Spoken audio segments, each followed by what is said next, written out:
THEMIS AVREA, The Laws of the Fraternity of the Rosie Crosse by Maier. Revised English by Darcy Kuntz, D.K., the Greek translated by Adam Forrest, F., and the Latin translated by James Hume, J.H., unless otherwise indicated. Series edited by Darcy Kuntz.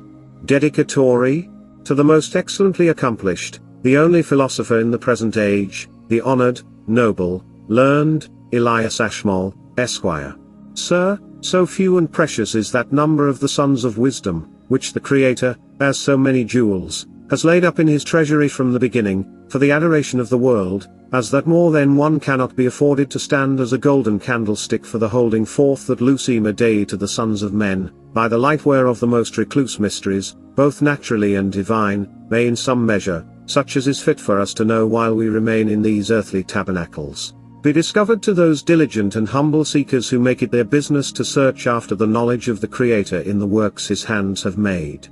That this was the principal end and design of the divine goodness in bestowing yourself upon the world, we are fully convinced by those scintillations which our eyes, dim as they are, have seen darted from that uxorceles which has its habitation in your breast, and although we should be frustrate of our ends in the present design, it is a happiness great enough that we have lived at such a time, and in such a place as has given us the opportunity to know and be acquainted with a man in whose bosom God has so abundantly stored up the treasures of all sorts of wisdom and knowledge.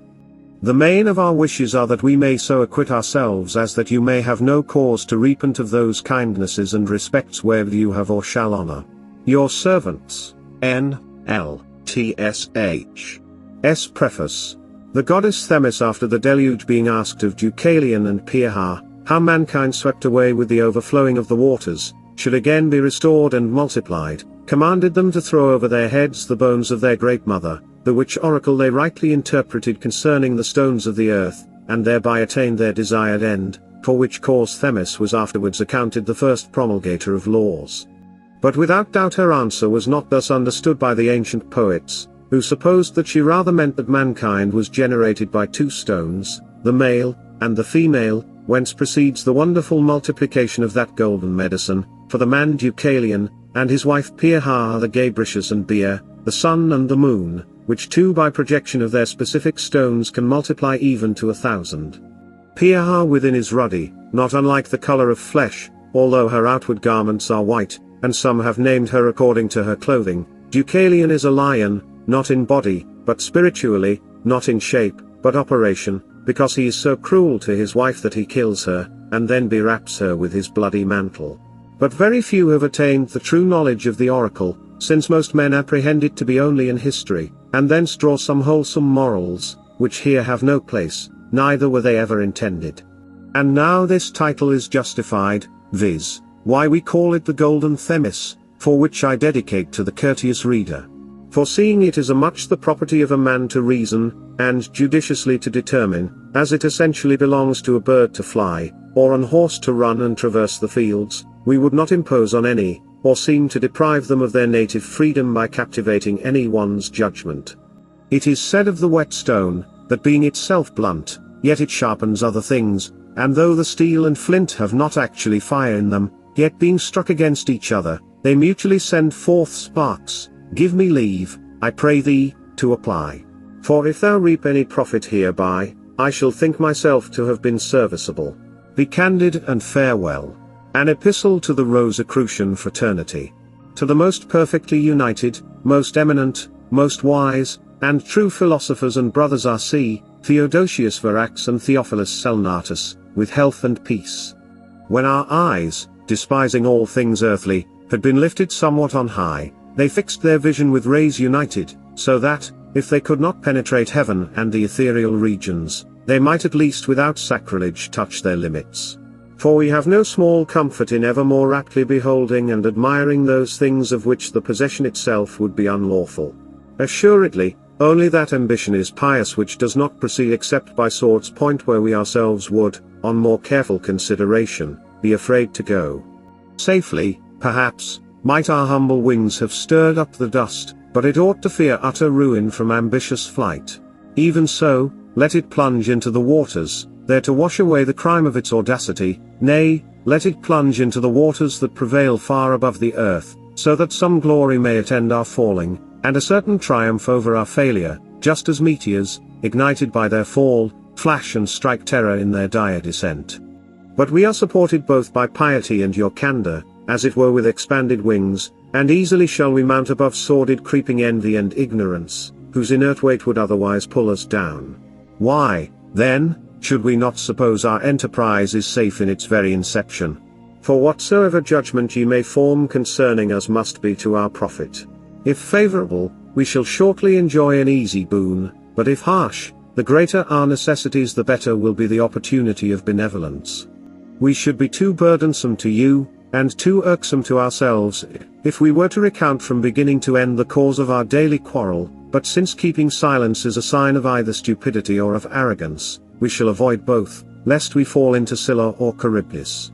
May it please you, therefore, begging your indulgence, to glance briefly over the whole history of our misery, that thereby we may hope for some peace and solace, if indeed there be any relief from misfortune in chattering about one's distress.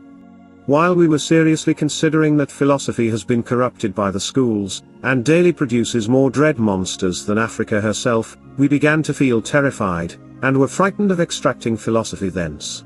Who, indeed, having mastery of himself, would press a serpent to his breast, that it might bite him more tenaciously? Or who, the example is that of a swimmer about to perish, would choose to be carried by the treacherous wave, only to find more swiftly the depths, and be more profoundly submerged? Aristotle and others of his school have compelled our philosophy to become a mere servant of its own impotent glory, recognizing today no truth but their own inventions. Thus they force maxims upon us, and make a practice of luring those avid for knowledge into the hooked talon of slavery. But an honest person counts these titles, which are granted to those men by an alien ignominy, as disagreeable, if not base, nor is it laudable to solicit things sublime through the ruin of certain other men, as though by so many degrees. We do not deplore the loss of so many secret writings which having perished in the fire did only at their destruction show signs of brilliancy, nor is it altogether incredible that the sparks thereof, although hidden under much ash, should sometimes burst forth with the brightest flame. Truth is innocent of the techniques of deception, but naked, it wears not any mask, so that it may display itself, without warts and error, to those observing it. It alone is consistent with itself, and though many use its name, the more safely to ensnare the unthinking, truth at last, incapable of deceit itself, uncovers false persons. Those meanwhile who pursue truth not only reach the appointed goal but leave a track behind which may be followed by others, with equal joy, to the same summit of scholarship. We also should be confident of a prosperous outcome if, having abandoned the tricks of every philosophaster, which is exceedingly difficult, we succeeded in accompanying the footsteps, though not in measuring up to the stature, of the few. Though wretched, we still cling to the light, and, unless someone from heaven as it were should show us the path to be trodden, a common fate equally awaits us, old age will overtake us, and yet we shall be elementary no further than the threshold. Shame! Oh shame! That we should be enticed by I know not what enchantments, that soothe and lull to sleep, through which means more than 1,000 people, with marvelous cowardice, have willingly allowed themselves to perish. Thus it would be good for us to pay attention to the perils of others, and if we should be given the choice now, we prefer to die seeking the goal rather than to yield to shameful idleness.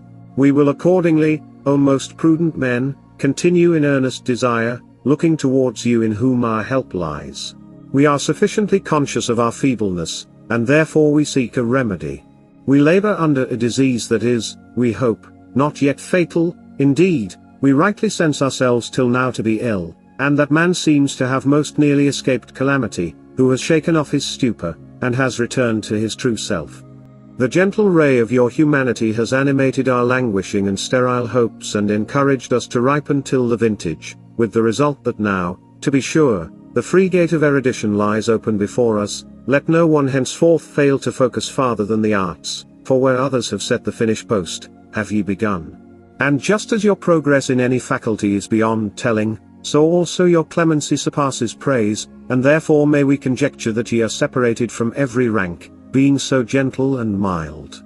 Those who frown do so merely to hide their ignorance behind a wrinkled brow. They draw everyone into their own factions, and those whom they compel to agree with their tyranny are the same whom they fear openly to oppose. Pardon us, most excellent men, if we speak of those things whereof we are still ignorant. Whatsoever is brought forth into the light under your auspices is deserving of praise, and your fama fraternitatis may be worthily exalted by itself alone. But if we cannot praise such great names as we should, we are at least permitted to offer them bran and meal, and our religion will consist of veneration. We believe that your book is so much what we need that it might have been written for us alone. We recognize that no ordinary providence has taken us from more than Cimmerian darkness and placed us in a twilight which will shortly be flooded by the rising day, and will give that long forenoon, in which we shall be accompanied by almost no shadow, or at any rate only the shortest of shadows. We are not of their numbers who, being too proud, are accustomed to receive with laughter and grimaces whatever does not square with their own institution, as though their doctrine were bound to them as with a tight chain, so that no one might enter it or address it without their decision. We mean those conceited peripatetics, who swear by Aristotle, while their books swarm with stupidities, which have given names to the pagan and have handed the faithful over to their destruction. These are the ones who are so puffed up with their own emptiness that they complain that the world is too narrow for them, who hand down axioms broad enough to fit any issue, who say yes and no with almost the same words, who, O best among men, claim strenuously to learn from the very patron of truth. Yet when they cannot untie the knot of truth, they tear it apart with mockery, for they are rightly envious of the labors of others whom they will soon resent seeing waste away.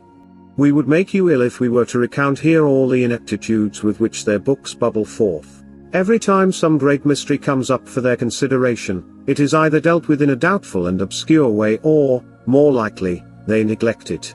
Who learns anything about matter? From Aristotle. Aristotle cautiously wanted to hide it, lest he betray his ignorance. But because these secrets are very difficult to search out, is it therefore safer to be mistaken? Indeed, it is for the greater good that whatever is more dangerous to explain should lie deeply hidden. Perhaps many, strong enough to discover this matter by their own genius, would have arrived at it, except they thought it had already been discovered. We do not know with what privilege Aristotle, yielding to his predecessors in erudition, would that he had yielded to them also in simplicity of soul, boasted that he had uncovered all truth. For scholarship has its cycles. And so, since Aristotle will not be remembered by all the ages of humankind, let it be far from us, except as a punishment, that we should bind our living selves to a cadaver, or combine new discoveries with writings dead from fame. Your philosophy, O most learned men, is not full of kindred absurdities. It displays the greatest secrets of nature in light. For there is little praise in happily searching out vile matters, stones that readily reveal themselves but that no one wishes to collect. That alone is worthy of you, which has exhausted others, and the darkness which blinds most men has sharpened your own eyesight. Furthermore, your philosophy is modest and truly learned, and, having fallen from heaven, derives its origin from the Holy Scriptures, from which one may safely discern the truth, wherein nothing is suspicious or erring. Since therefore everyone may turn the sacred page, for what purpose do we expend dishonest labor in order to embrace falsehood, and perish in the fugitive shadow? Why do we hesitate on the step? Is it to dig from the Bible the matter of everything? For it is far more likely that God should best elucidate that liquid nature that he created. Whoever studies these sacred writings will arrive at the knowledge of that matter from which all that lives has been derived, just as so many rivulets derive their origin from the sea, and shortly unburden themselves of their playful current into the same sea. Those who persistently deny that there are men, whom God has elected to the knowledge of the intimate mysteries, suspect the solicitude of the Creator, who withholds nothing useful or necessary.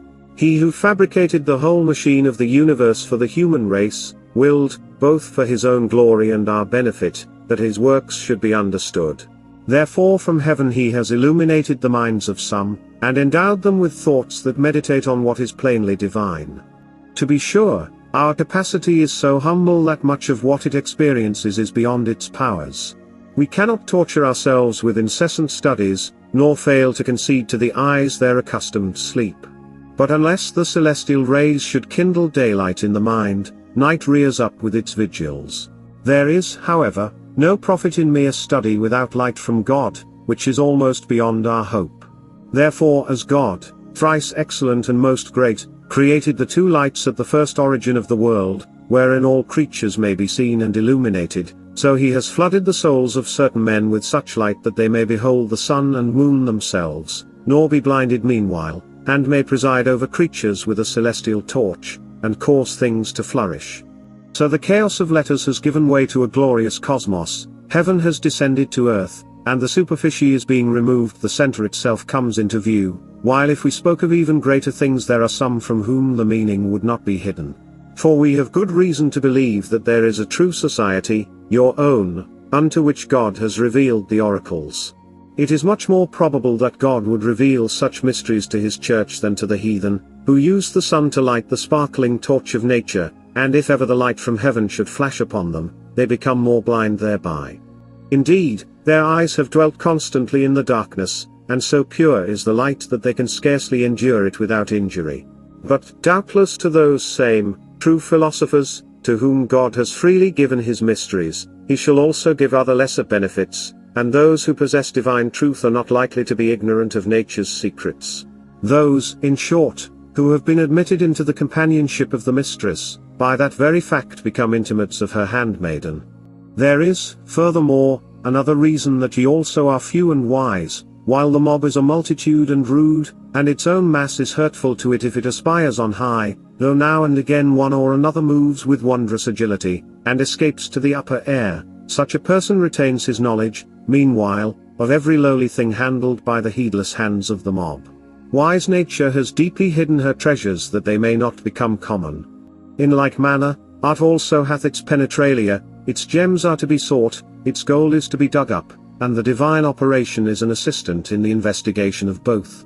Your Fama Fraternitatis, translated into the English tongue, has come into our hands, being edited with a preface by the illustrious gentleman E.P. of the Orbis Britannici Solis. Therein ye have invited worthy persons to join your society.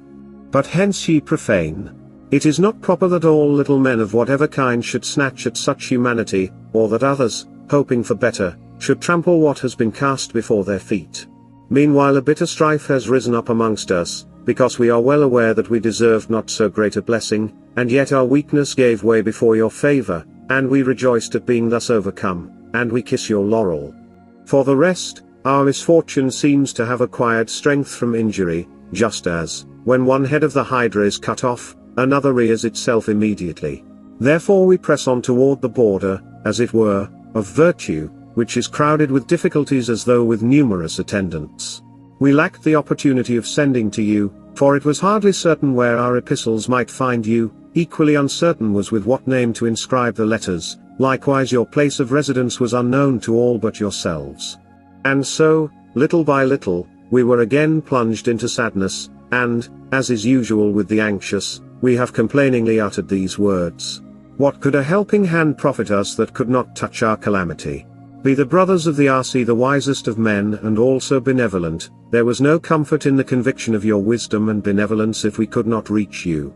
What torments us more is that we shall not possess those delights, just as the sound of the gushing of water from afar kindles and increases the thirst.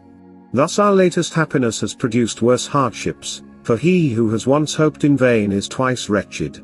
But in the silence which followed, a sacred voice, non-Latin, assured us that the fraternity we desired so anxiously we should at length find by the grace of God. Our prayers have not vanished unanswered, into the air.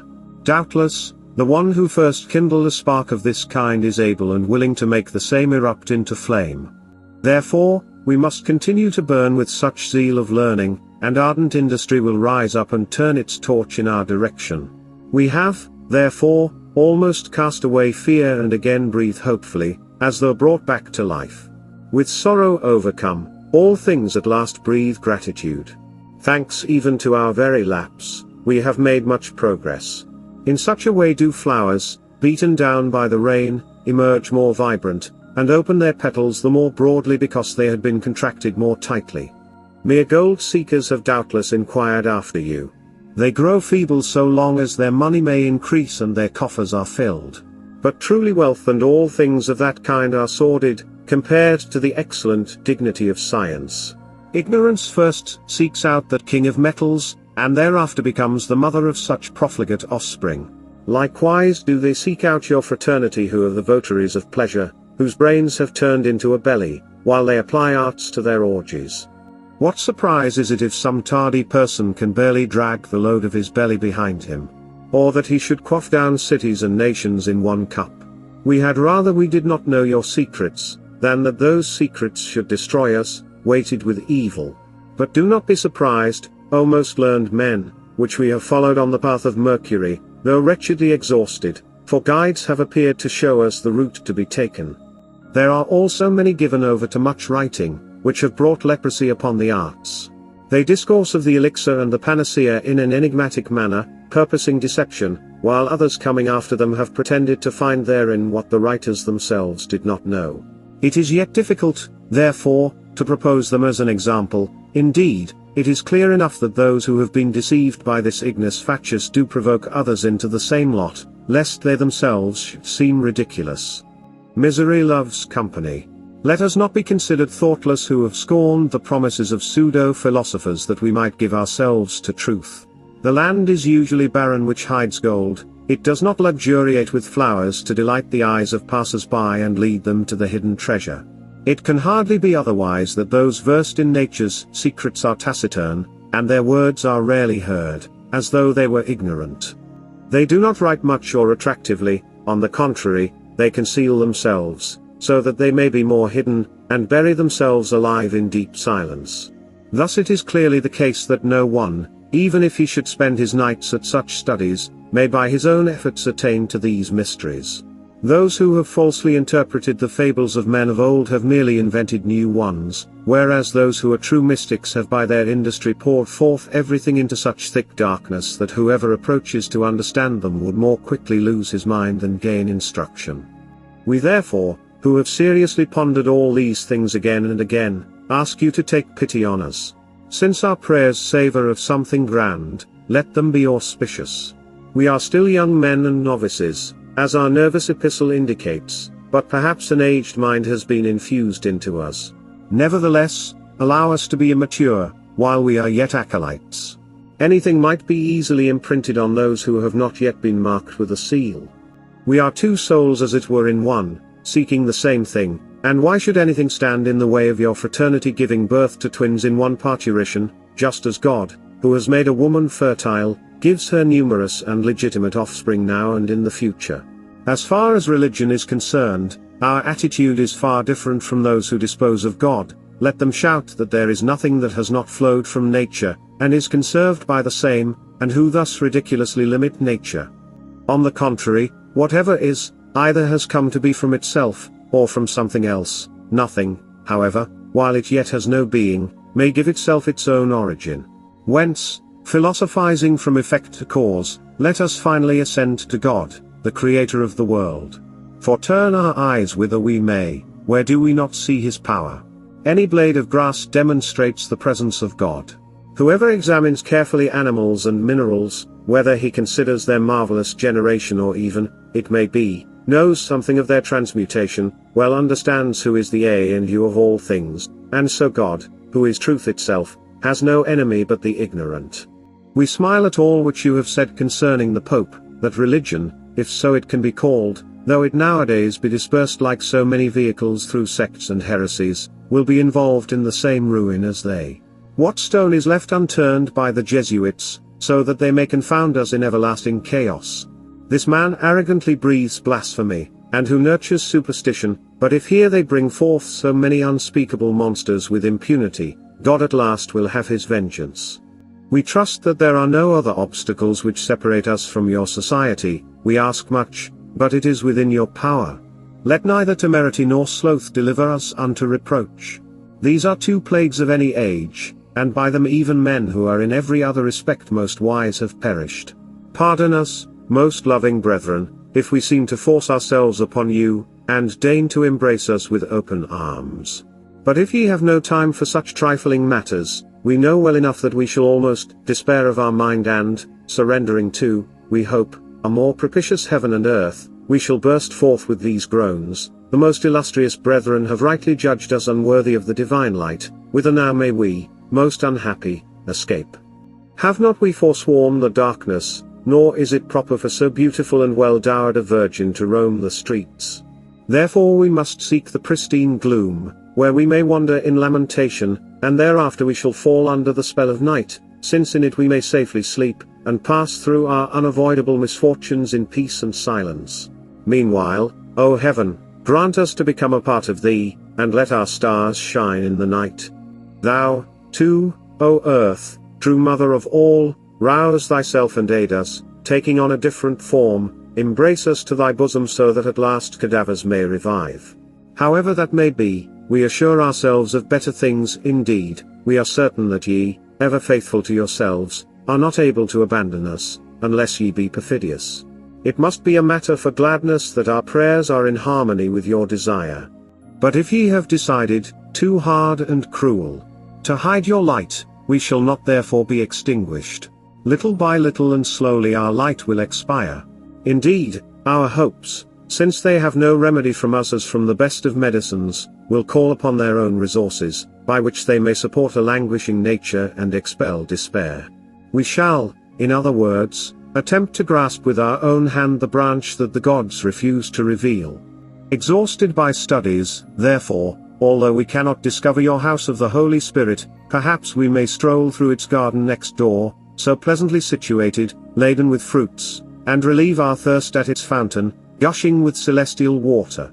But it is now to be feared that our epistle has grown beyond its bounds, and that the prolixity of our petition has made you sick. It was difficult for us, spurred by such a goad, to halt our steps. The proper duration of an epistle, however, is not the same as that of hope. Your most devoted servants, Theodosius Verax, Theophilus Elnatus. Chapter 1. That all laws which bear the title of Themis, ought to respect their prophet for whom they were made. 1. As laws do differ not only in their institutions, but their acceptance, so, if not tyrannically imposed, they centre in the public good, for if by them humane society is maintained, justice executed, virtue favoured, so that no man may fear the insolence and oppression of another, we may conclude that they profit and advance a commonwealth. If every man duly receives whatever belongs to him, he has no cause of commencing a suit with any, or to complain, much less to engage in a war, but on the contrary, all, as in the golden age, shall enjoy peace and prosperity, but the laws defend this justice by which only peace is established, contention ended, Themis worshipped, and lastly, all things in a flourishing state and condition. Whence the poets advisedly feigned Themis to be the daughter of heaven and earth, to be the sister of Saturn, and aunt to Jupiter, and have done her very much honor, and celebrated her fame, because she so constantly administered justice, for equity and upright dealing were by her enjoined, and all virtues which might render men either acceptable to the gods, or serviceable to each other, were to be embraced. She therefore taught them to live justly and contentedly, to shun violence, injuries and robbery, that they should ask nothing of the gods, as Festus observes, but what should favour of honesty and religion, or otherwise that their prayers would have no good issue. She furthermore said that the great God did look down upon the earth, and view the actions of men whether good or evil, and that he severely punished the wicked for their iniquity with eternal punishment, that he rewarded the good for their integrity with a life which shall neither end nor decay. 2. Others were of an opinion that this Themis was a prophetess amongst the Grecians, and did foretell what should happen, by which endowment she got great authority, so that they esteemed her an enthusiast, and thought that she had familiarity with spirits, nay even with the gods themselves, from whom she sprung and had her original, to whom also after her decease she was supposed to have returned, where they have enlarged her commission in relation to mankind. When she was accounted the goddess of justice, by her kings held their dominions, she instructed them in their duties to their subjects, and made the rude multitude pay due homage and subjection to their lawful princes. She laid the foundations of magistracy, and built an orderly structure of politics, for which cause she was in so high estimation amongst the heathens, that they supposed the world by her divinity to be upheld and supported. They erected temples to her, and instituted divine rites and ceremonies in honor of her. The first that was dedicated to her was in Boeotia near to the river Cephisus, at which after the flood, Deucalion and Pyrrha are said to have arrived, where they inquired of the oracle, how mankind which had perished in the deluge, might again be restored, as Ovid writes in Book 1 of Metamorphoses. O Themis, show what art it is that repairs lost mankind, vouchsafed to help our sunk affairs. 3. This also was allegorically spoken concerning our Themis, that she being very prudent and more beautiful than all her contemporaries, was beloved of Jupiter, but after much solicitation he was repulsed, and all intercourse broken off, till at length she was surprised in Macedonia, and forced to be espoused to him, by whom she was with child, and brought forth 3 daughters, Equity, Justice, and Peace. She is reported to have had by the same Jupiter a son named Medius Fidius or the Righteous, being faith's guardian, wherefore an oath sworn by his name was sacred and unalterable, and this solemnity the Roman patriarchs challenged to themselves as their due, because it was held an execrable thing for an ingenious man to be forsworn. 4. Although we are confident that there was never upon the face of the earth any such Themis, who after consultation returned that oracle, much less that she was translated into heaven, as the heathens ignorantly imagined, yet we confess that the true idea of justice, or an universal notion of virtue may herein, though occultly, be insinuated, for out of her springs good laws, and not as some think out of vice, which is only a thing accidental. 5. This equity keeps kingdoms in safety, commonwealths and cities in order, and lastly, improves small beginnings to a great height, and degree of perfection. 6. This equity is that rule by which men ought to frame their words and actions.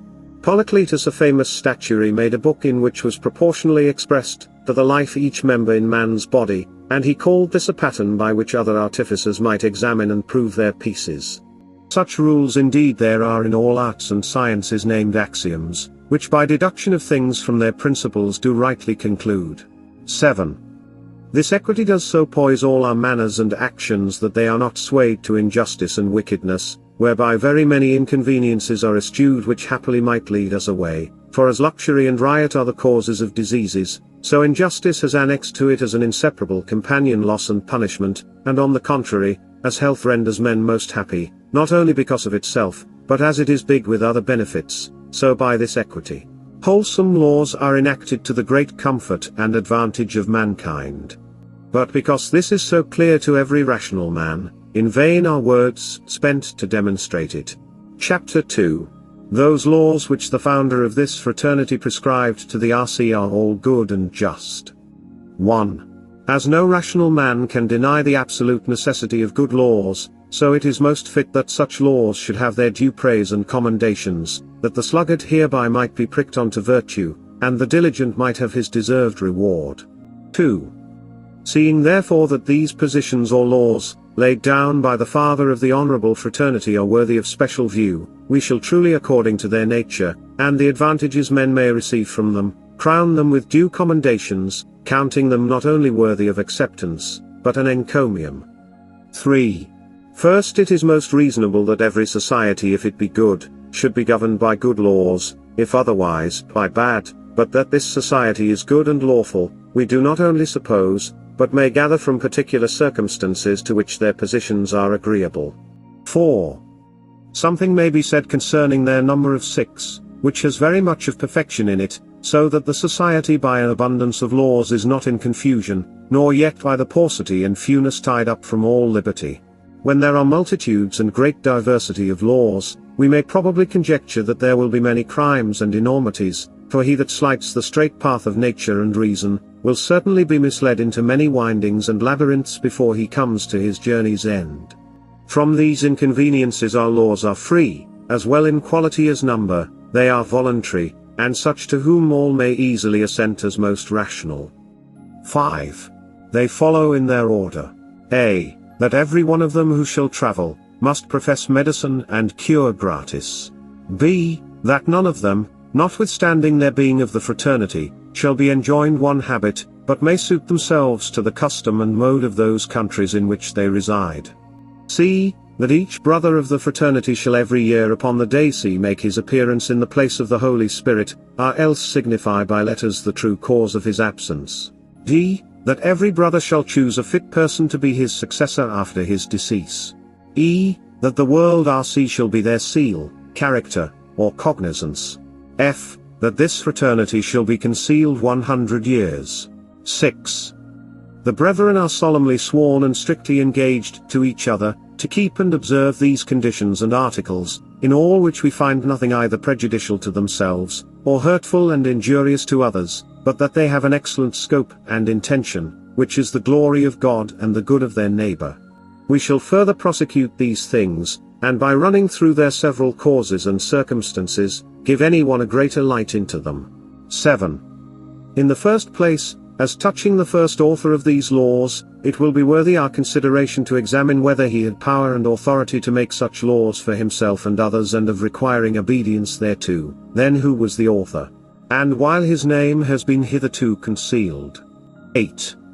It is most certain that a prince who is as it were a head to his subjects that are his members, it is indeed a thing unquestionable, but that he has full power of making and ratifying of laws, for chiefly it belongs to the emperor, then to each king, because they have right to govern. Lastly, it concerns any princes or civil magistrates. 9.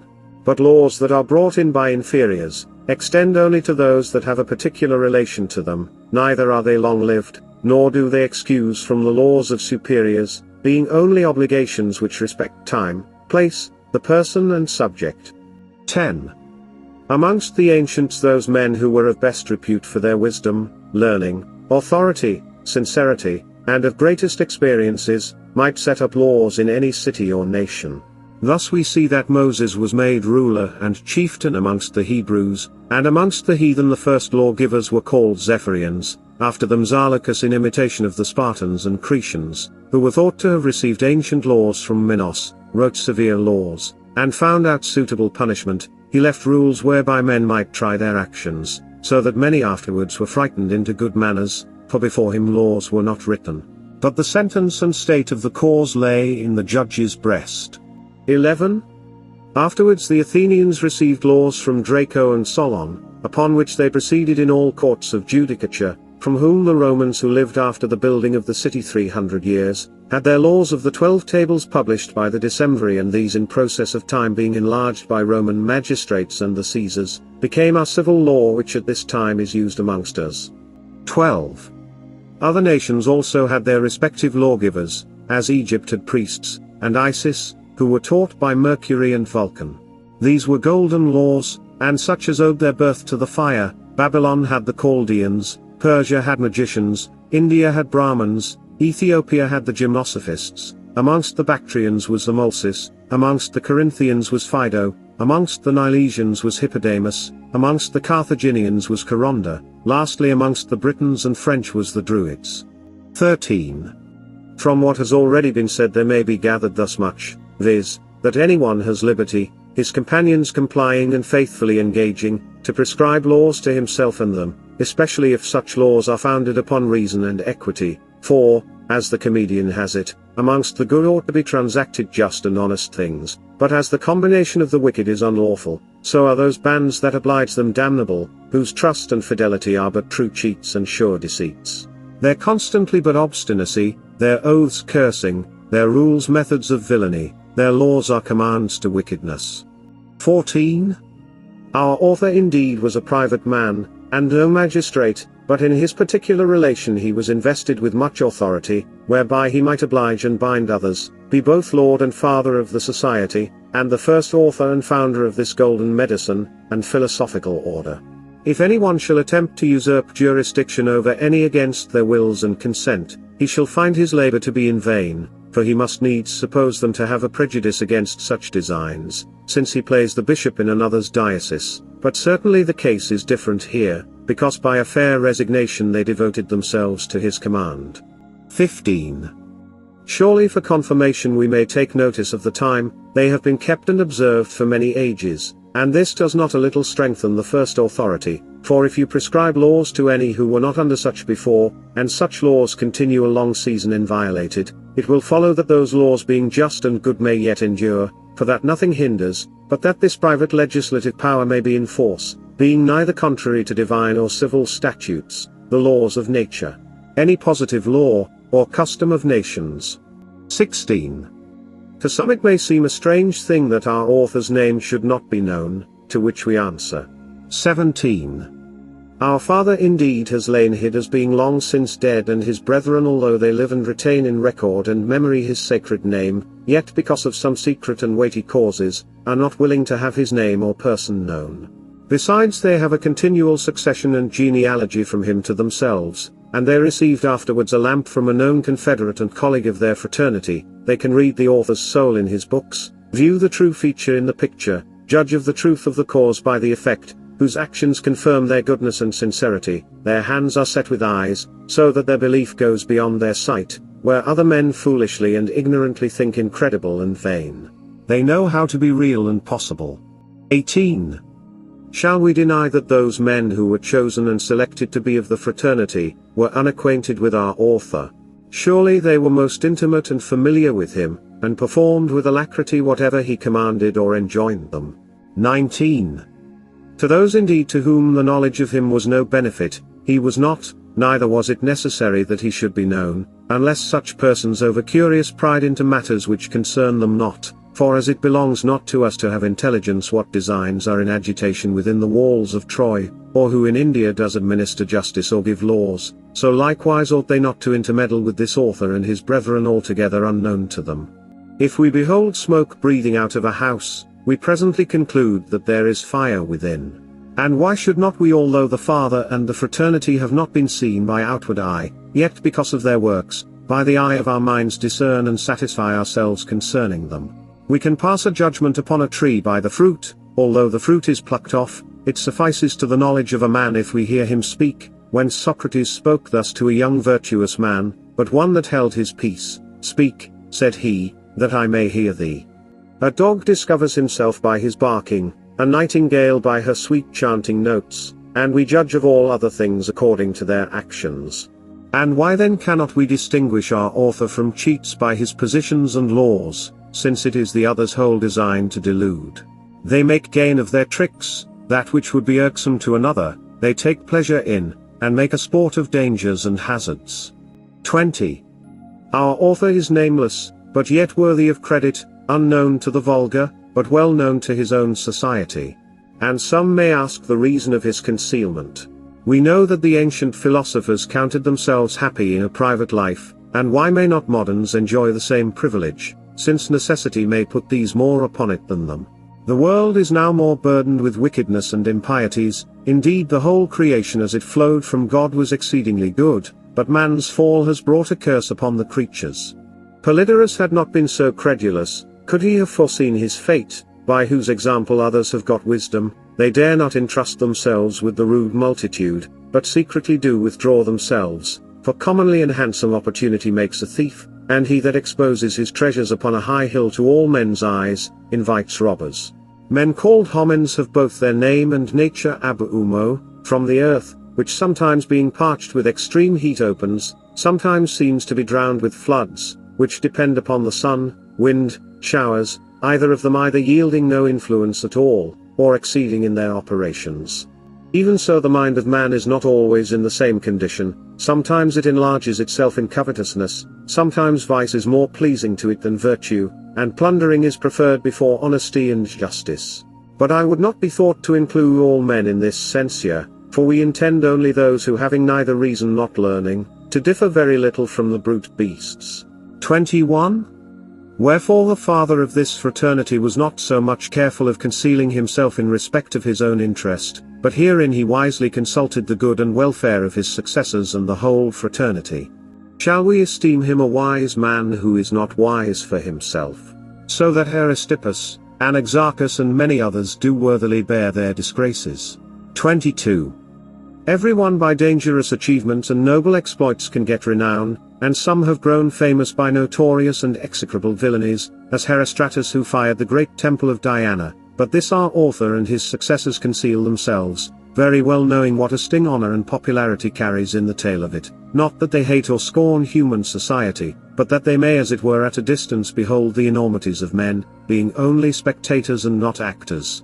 Democritus is reported to have put out his eyes that he might not see the vanity and emptiness of the world in respect of goodness and virtue, and its fullness of deceit, luxury and all vice, but our author and his successors have taken a very wise course to conceal themselves. No man that would exactly see an object, will fix both his eyes upon it, neither will a wise man put himself into the hands of either Mercury or Mars, they being patrons of thieves and robbers.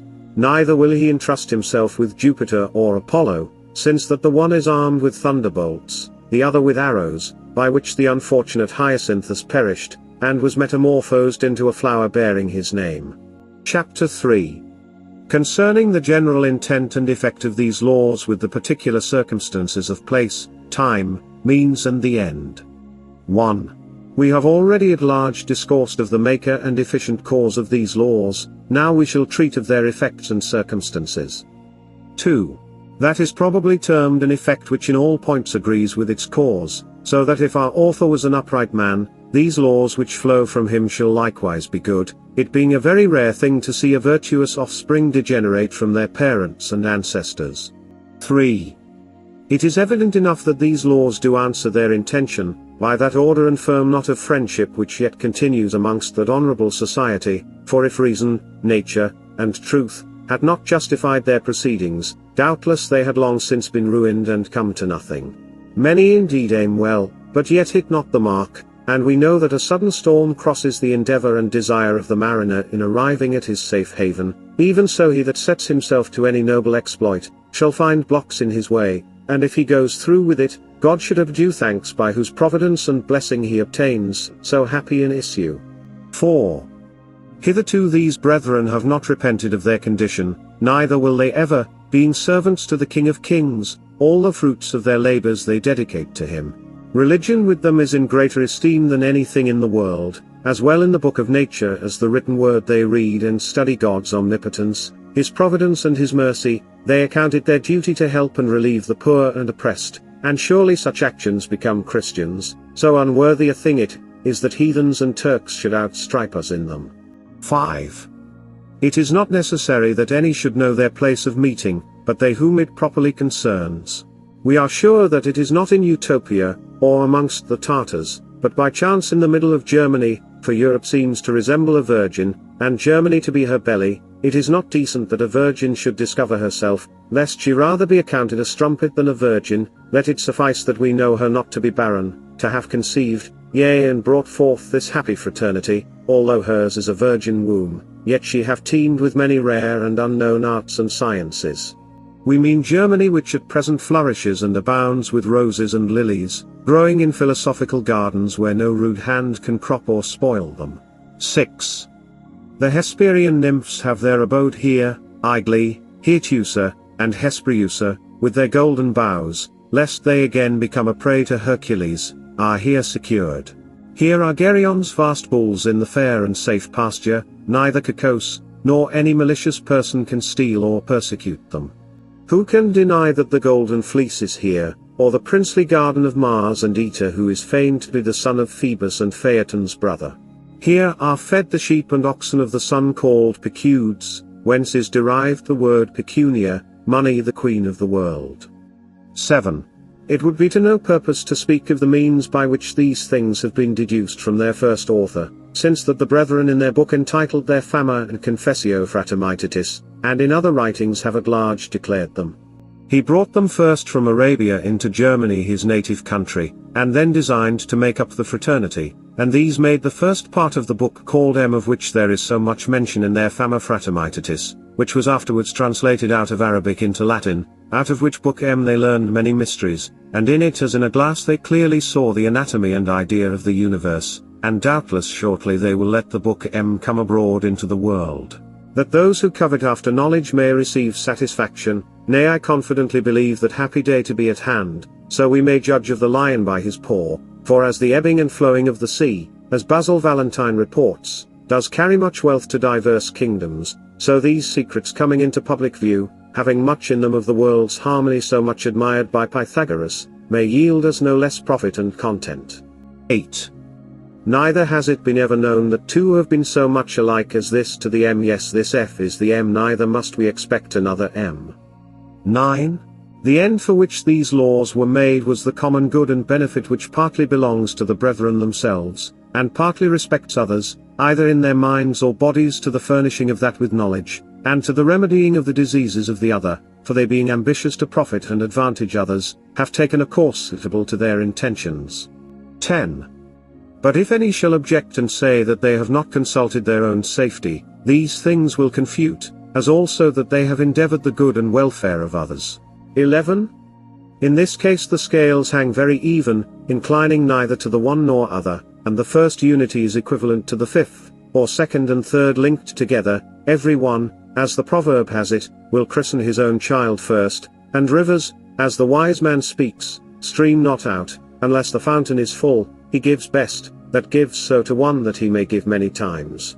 12. But when these laws were first promulgated, you may learn out of the fama fraternitis by chance, about the year 1413. If he was born in the year 1378, and travelled at 16 years of age, he was out 6 years, and returned at the end of 8, but expected 5 years before he brought his business to any end, and gave his laws. But these things are rather conjectural than certain, in regard that we want the history in which they are distinctly set down. Chapter 4. Of the first law, and the excellency of medicine above other arts, to which the brethren are devoted. 1. We are now come to treat more particularly of each law, and we will begin with the first, viz. 2. That whoever of them shall travel, must profess medicine and cure gratis without any reward. 3. Necessity has forced men to invent arts for their help, curiosity has set others on to work to satisfy fancy, and luxury has not been idle in seeking out means to please itself. Now amongst these arts and inventions, some are more noble and excellent, both in respect of themselves and in the estimation of men. Do not we count it a divine and majestic thing to govern? What more glorious than to wage war with success? There are merchants, handicraftsmen and husbandmen in a commonwealth, and every one acts in his proper sphere. In any profound points in divinity we consult the able clergy, in a doubtful and subtle case we go to an able and honest lawyer, in desperate sickness we seek to an experienced and learned physician, but medicine seems deservedly to have preeminence, for a physician in sickness governs the emperor, prescribes rules and directions which the lawyer cannot do, for the lawgiver being present, the law has no force, and may be changed and altered at his pleasure who first instituted them. 4. The physician likewise fights with the diseases of man's body and has sharp battles with them. He overcomes to the preserving or restoring health almost lost and decayed.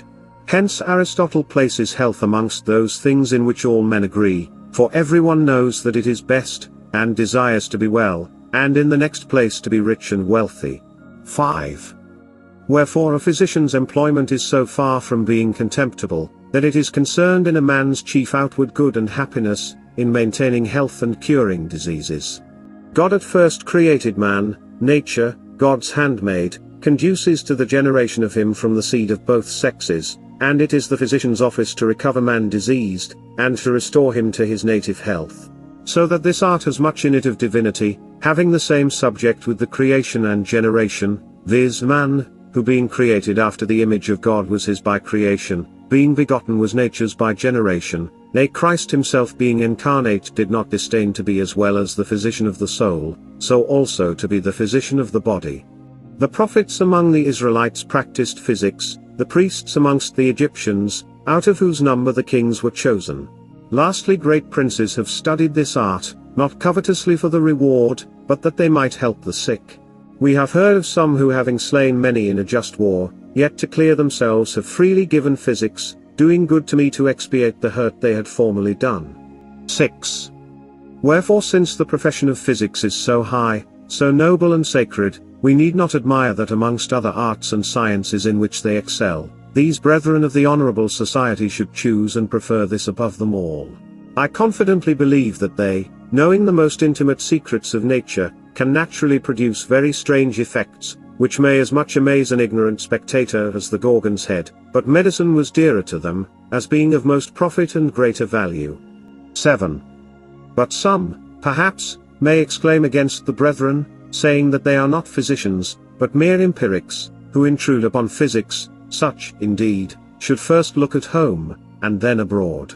I confess that few of the brethren have had their education, but yet they are great scholars, not fresh or raw in profound learning, but having a great proficiency. They compound that medicine which they administer, it being, as it were, the marrow of the great world. 8. To speak yet more plainly, their medicine is Prometheus's fire, which, by the assistance of Minerva, he stole from the sun, and conveyed it unto man, although diseases and maladies were afterwards by the gods, as the poets feign, inflicted on men, yet the balsam of nature was more powerful than the distempers. This fire was spread over all the world, conducing to the good both of body and mind, in freeing the one from infirmities, the other from grievous passions. For nothing does more cheer and make glad the heart of man than this universal medicine. Precious stones wrought into subtle powder and leaf gold are the ingredients of this powder, commonly called adelhyris pulver. Aeschylus does attribute the invention of pyromancy, the composition of medicines, the first working upon gold, iron and other metals to Prometheus. Hence the Athenians erected an altar common to him, Vulcan and Pallas, considering how much fire conduced to the finding out of the secrets of nature. But we must know that a fourfold fire is required to bring this medicine to perfection, and if one of them is wanting, the whole labor is lost. Chapter 5. That the cure of diseases by specific remedies of occult quality, which the Fraternity uses, is most suitable to man's nature and prevalent against all distempers. 1. We must not by what has been hitherto spoken suppose that the brethren use medicines which are not natural, for they have vegetables and minerals, but they, having a true knowledge of the secret and occult operation of things, know what will be most effectual for their purpose. 2. They have their Pancresta, their Polycresta, their Manus Christi, and other great titles, their Narcotica and Alexipharmaca, of which Galen and others do much boast, thinking them a present help at a deadlift, and to colour their cheats, strictly command that none shall either prescribe or give them without a large fee, as if the price added virtue to them and the effect did much depend upon the cost. 3.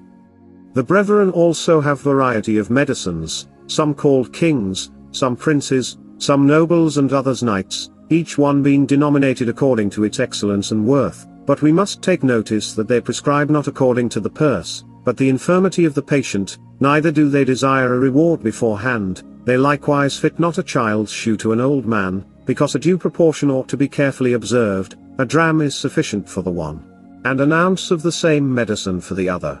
Who would not think it absurd to apply the same plaster to the hardened and brawny hand of a ploughman, and to the delicate and neat hand of a scholar or gentleman? 4.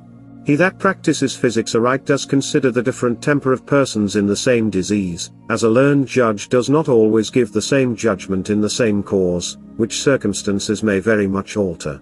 The brethren look chiefly to the constitution of the patient, and do accordingly prescribe. 5.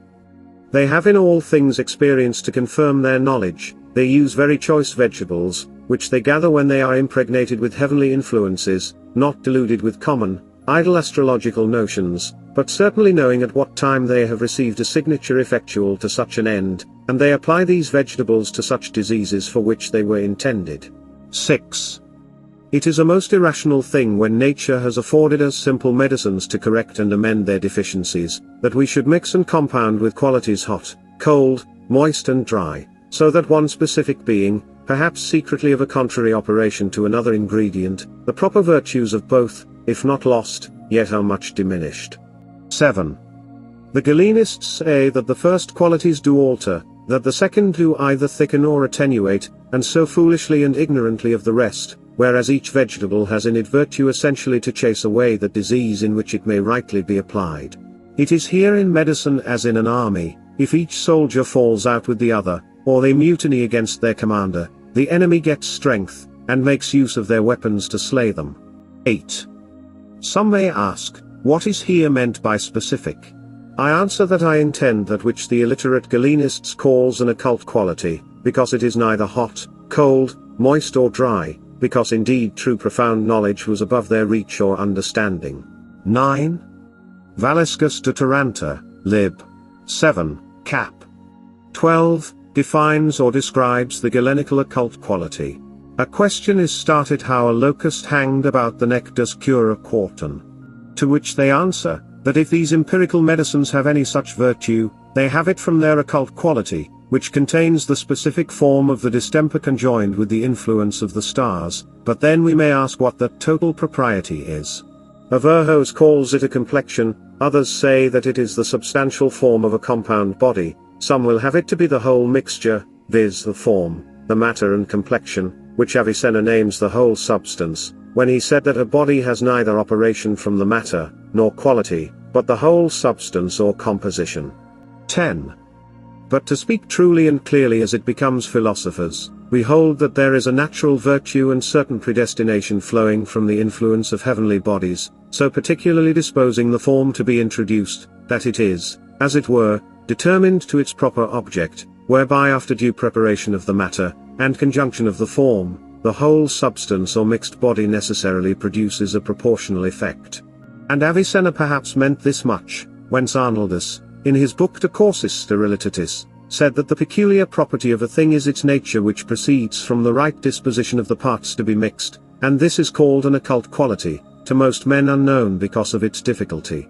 Hence it is that nature is styled a complexion, not because it is so properly, and found out by reason, its secrets being only discovered by experiment and practice. By this the understanding knows that experience is above reason, because there are so many experiments of which we can give no rational account, nor find out any method to satisfy ourselves concerning them. 11. By what has hitherto been spoken, it plainly appears that the whole propriety of anything is not the complexion, for if it were so, all things which have the same propriety, would consequently have the same complexion, which is false, for rhubarb and tamarinds, from their whole propriety do attract and draw choler, and yet are not of the same complexion. Thus Valescus. 12.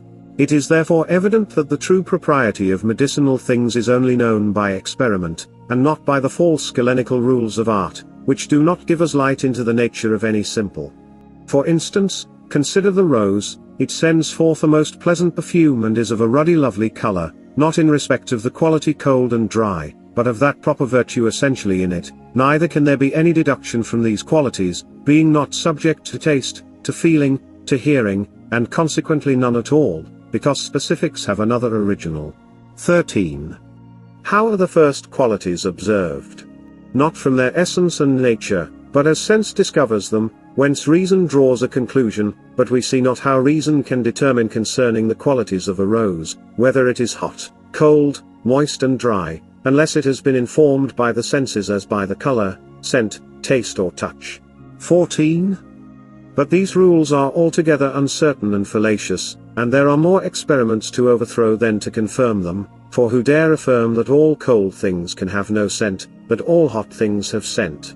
That all scented things are hot, that all that have no scent are cold, or that white things are cold or hot, that red things are hotter than white, or contrarily that bitter things are hot, narcotic cold, etc. For opium, the spirit of wine, the rose and more things will confute such an opinion, so that the qualities do depend upon such uncertainties in respect of every simple, that it is far better to trust to experience, to search into the secrets of nature, than vainly to trifle away time in gathering the second qualities from the first, and the third from the second, or to gain reason by sense, a thing most ridiculous unless it be in the cure of diseases, where the qualities are in confusion. 15.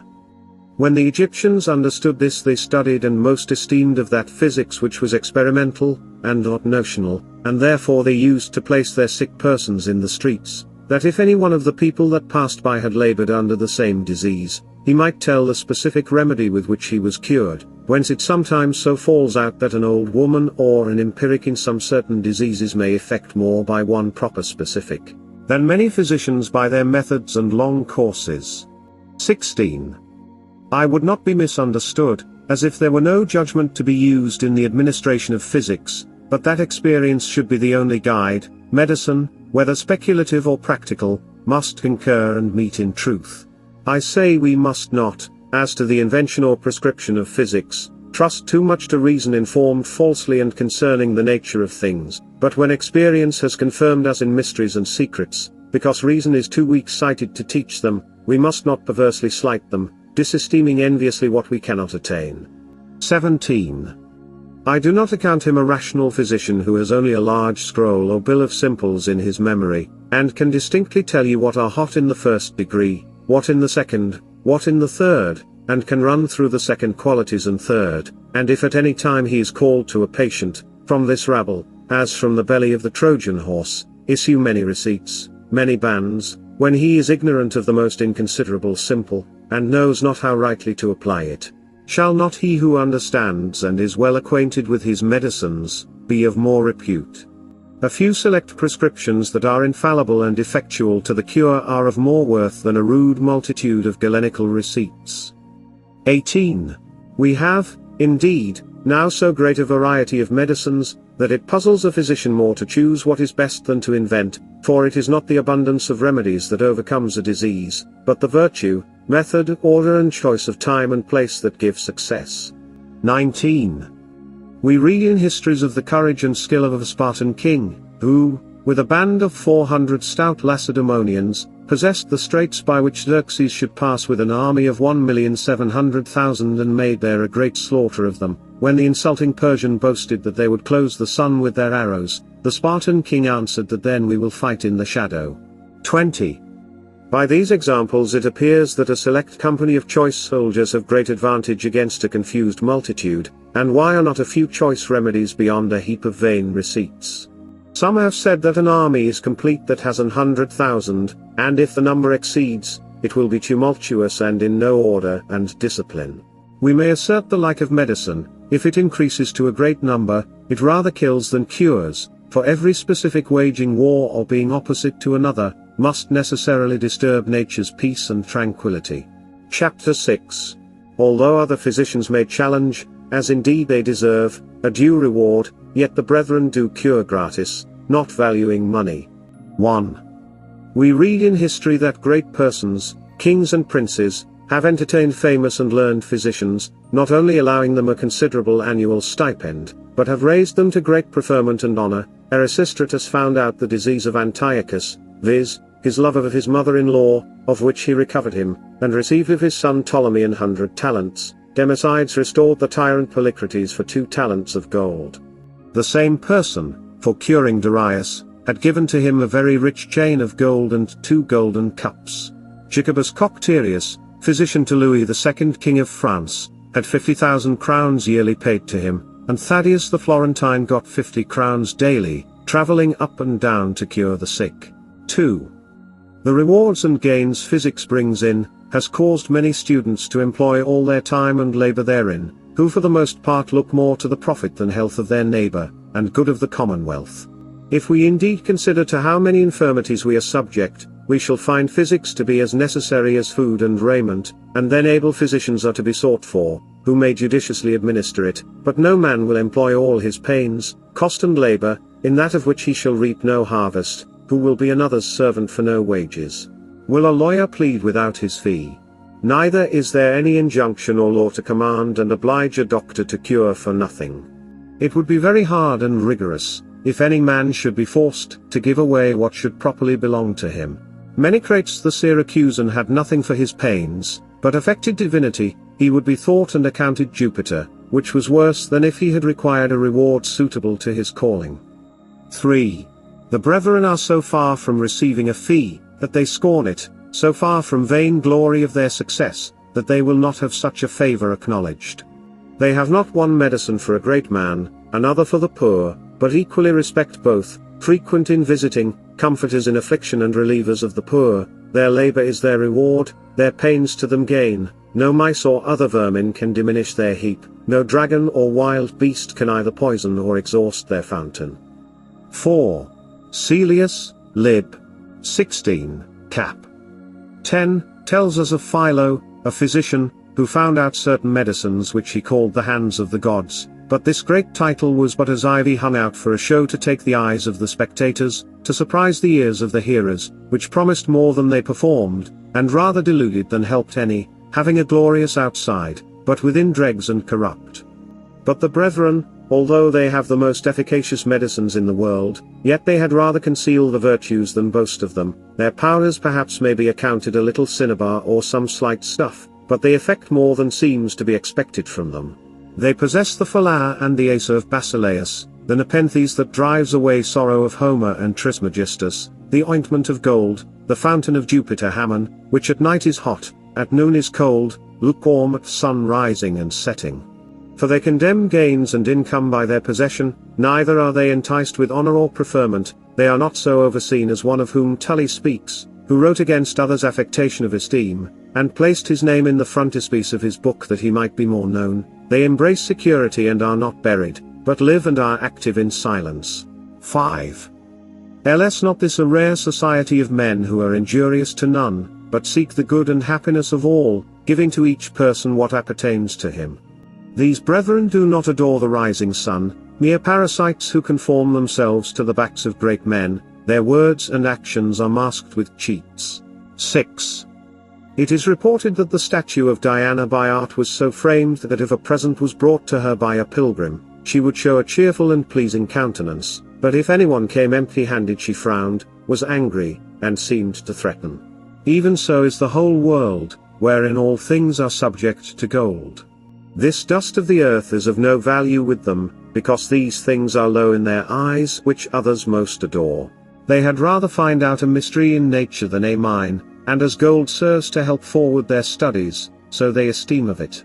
They wish and are ambitious of the age of Solomon, wherein there was so great plenty at Jerusalem as tiles on the houses, silver as common as stones in the street, so in the golden age its use was not known. Men were contented with what nature freely afforded them, living friendly under the government of the father of the family, without broils, luxury, pride, much less war. Chapter 7. Abuses in medicine censured, as the long bills for ostentation, that the physician may not seem an empiric, and for the apothecary's gain, without respect to the benefit and purse of the diseased, when a few choice simples might do the cure. 1. We daily see how many weeds, sprung from gold, have and do still overrun the whole world. It has not only overthrown cities, destroyed commonwealths, but also has corrupted the arts, and of liberal made them almost servile. 2. Let us a little, passing by the rest, cast our eyes upon medicine, whose streams the further they have run from the fountain, the more dirt and mire they have drunk up, and now at last they are full of stench and filthiness. We before have said that nature is contented with a little, which holds good as well in sickness as in health, for the more simple diet is, the easier it is digested, because it is hard to turn many heterogeneous things into one substance, so likewise in diseases, the variety of ingredients distracts, if not totally hinders nature in her operation. In regard she struggles not only with the infirmity but the very remedy. And how can those things which are opposite and fight among themselves procure and maintain peace? 3. We confess that a judicious composition is necessary, because one simple specific cannot confer to the cure of complicated distempers, so that more simples united may effect that which one could not, neither would we be thought as absurd as to question so good and requisite a method. 4.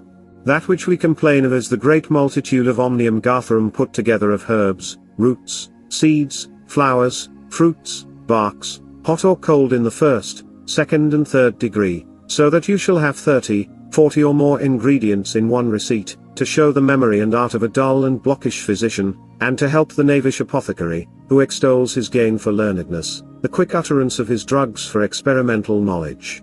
5. On the contrary, if anyone making conscience of what he undertakes shall prescribe a few rare and approved simples, as that famous Cratu did, physician to 3 Caesars, he shall be thought an ignoramus, if not a mere empiric, although he excel those receipt-mongers by far in all parts of learning. 6. Take notice how the apothecaries slight a short though effectual bill, because it brings in little profit, but if they receive one a cubit long, they bless themselves, and thus the patient pays for his sickness, when, if he recovers, his purse will be sick. 7. Consider how injurious these are to each person and the commonwealth, by destroying the one they diminish the other, for if they remain, yet are they but poor members thereof, the disease is protracted by the contrariety of medicines and nature weakened. We account it absurd when a straight way leads to the wood, for haste to countermarch and make windings which may confound and not further. Multitude breeds in most things confusion, but especially in medicine, when the essences of simples are not known. 8. We may fetch examples to confirm this from a court, where if every one at the same time may plead and declare his opinion, the case would be made more intricate, so far would they be from deciding the controversy. Wherefore a few wise counsellors on each side will clearly state the case and bring it to a sudden, and safe determination. The same discord will appear in physics, if each simple in the same disease should have its operation, when a few select ones may quickly do the business. 9. It is therefore an expedient course out of many things to choose a few, out of those that are good to pick the best, which may assist and strengthen nature in her conflict. If these observations were taken notice of, a physician would not be reputed able for his large, rude bills, but for the quality of his ingredients. The apothecary would have more custom, because men would not be frightened with the charge, and die to save expenses, but willingly submit to an easy and honest cure. 10. Everything is not to be esteemed according to its bulk. We see that brute beasts in body and quantity exceed a man, but yet the lesser, being rational and wise, does govern the other. A little gold is worth more than a heap of stones, than a mine of base metals, so in medicine, a small quantity may have more virtue in it than a great measure of many simples. 11. It is sufficiently known to wise men, that the same herbs do alter under several climates, and that which is innocent in one may be poison in another, wherefore it is not safe to compound India, Arabia, America, Germany and England together, for the sun and planets have a different influx upon this or that country and accordingly alter the planets. Nay, we cannot be ignorant that the same field abounds as with wholesome, so with venomous herbs. We have example of this truth in minerals, for common salt alone is harmless, as also are vulgar mercury, but if these two be sublimed together, they become a venomous and rank poison. But perhaps some may think that this proceeds from mercury, which indeed is false, for it may be brought by art to run again, and then its innocence returns. So likewise the spirit of vitriol may be taken without danger, mixed with another liquor, and the water of saltpeter may be received into the body, but if these two be distilled together, they make water that will eat any metal except gold, and certain death to anyone that shall take it. But if you add to the former ammoniac, its strength is increased and it will reduce gold into a watery and fluid substance, yet its nature is pure and perfect. 12. It may be objected that treacle, mithridate, and confection of hammock, with others, were compounded of many simples, which being after long fermentation well digested, became most sovereign remedies and have been in use almost 600 years and have helped many thousands of people. 13. We deny not but these compositions are excellent, and have been in great esteem in foregoing and latter ages. We likewise approve perhaps of 600 more, if they are grounded upon experience. For they who first enacted these medicines did not consider whether the qualities were hot or cold, but to their nature and essence, as they either resisted poison or conduced to the evacuation of ill humours in the body, as in treacle there is viper's flesh and many others of the same virtue. Our discourse is against the vain, extemporary ostentation in prescribing of medicines compounded of plants hot, dry, cold and moist, either in this or that degree. 14. We knew a physician who was wont to boast that he knew not any one particular experiment, but all remedies were alike to him, respective the first, second and third qualities, and this surely proceeded from his ignorance of what was to be known, but a wise and prudent spirit searches more narrowly and descends to particulars. For indeed it is more easy by general rules to pass a judgment of simples, than by experience to find out the proper virtue of specifics. And the reason is because each simple has a peculiar property which distinguishes it from another and sometimes contrary. Nay, the qualities do not only differ in respect of others, but the same simple may have effects differing in itself, as it appears in rhubarb, which in respect of its first qualities, hot and dry, it does increase choler in man's body. But in respect of its essence and specific nature it purges it. To pass by opium and vinegar, with many others, we see how the same thing in their first, second, and third qualities have many times contrary operations. So rennet makes thin, thickened blood of the hair, but if it be very fluid it thickens it, so also vitriol, according to its nature, does penetrate and is astringent, yet it does repel and disperse lead outwardly when applied to it. Though quicksilver is most weighty, yet by the fire it is sublimed and ascends, and though it is a thick, gross body, it may yet by art be made to pierce any body, and afterwards be reduced to its own native purity. 15. Many more proofs might be brought, for there is nothing in the world, how abject and low soever, but it has a stamp upon it as a sure seal of its proper virtues, of which he that is ignorant has hitherto attained but the husk and shell, the outside of knowledge. 16. Lest therefore this error in judgment should corrupt practice, and men's lives thereby should be in danger, we thought is a good piece of service to desire those who bend and employ their studies in the honorable faculty of medicine, to seek more after a few rare and certain specifics, than to follow generals which so commonly deceive. We ought not to show ourselves so impious and undutiful, as being in honor, having increase of riches, to scorn our poor parents. So experience is the mother of art, and shall we now condemn her as having no need of her? Experience has been stilled the mistress of fools, and reason the queen of wise men, but in a different respect they ought not to be separated. As many experiments beget reason, so reason maintains and adorns experience. Chapter 8. That many medicines, because of their high titles, and the fond opinion of men who think that best which costs most are in great esteem, though others of less use, proper to the country, are far above them in excellency and worth. 1. Besides the abuses mentioned in the foregoing chapter, another has crept in. The former were cheats in respect of quantity and quality. Here by this the purse is emptied, for they fall in with men's humours, who then think a thing good when they have well bought it. 2. Hence Galen concealed his golden emplaister for the squinancy, by which he got 100 crowns, which indeed was in itself of little worth, for there are many things of excellent use which if they were divulged, would be foolishly despised, because vulgar hands pollute whatever comes into them. Some reason may be why after they are not so successful, because the imagination and fancy works not so strongly, and desponds us to the cure from such slight means and so hinders the operation. For although another man's imagination has little force upon me, yet mine own much alters the body and either hinders or furthers a remedy in its working. 3.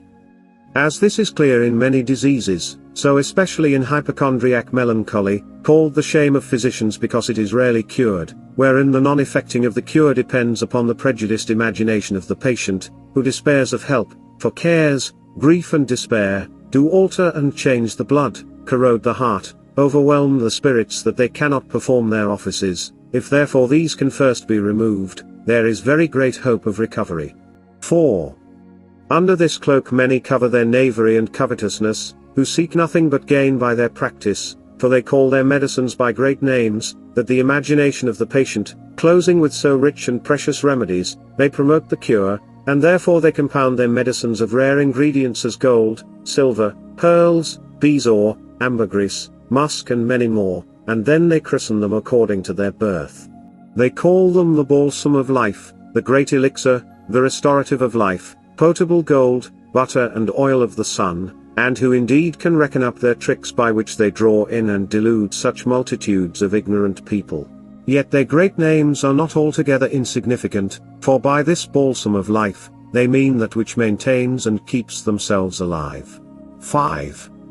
But grant these costly medicines to be good and useful, yet they must confess that others not so chargeable have greater virtues in them. 6. We may also question whether they deal honestly and do not sell a little salt for gold and rank poison for the balsam of life. We have known some at death's door by their mercury. I speak this that others may be cautious. Think what would come of it when one mistaking administered opium for apium or parsley. Thus they try experience upon men's bodies and kill one to save another. 7. Besides, though these may be very excellent cordials or antidotes, yet are they not appropriated to the disease, and so consequently little conducing to the grief. 8. Consider, then, the abuse. The patient pays a great price for that which is of small advantage to him, and scorns those means which are at an easy rate, wherein also there is no danger, as being by experience confirmed and by all hands received. 9. It is not hard to prove that each country abounds with simples suitable to the diseases of that country, and that we need not go to India or use exotic drugs. 10. This question has been handled by many learned men. At present we will not spend much time about it. We deny not the use in food and physics of India and Arabic spices, neither do we condemn other most excellent gifts of God, but here we find fault with the price. Let us, therefore, use them in their place and time. Perhaps such precious things were intended for great persons, but yet great care must be used in the preparation that they be not sophisticated.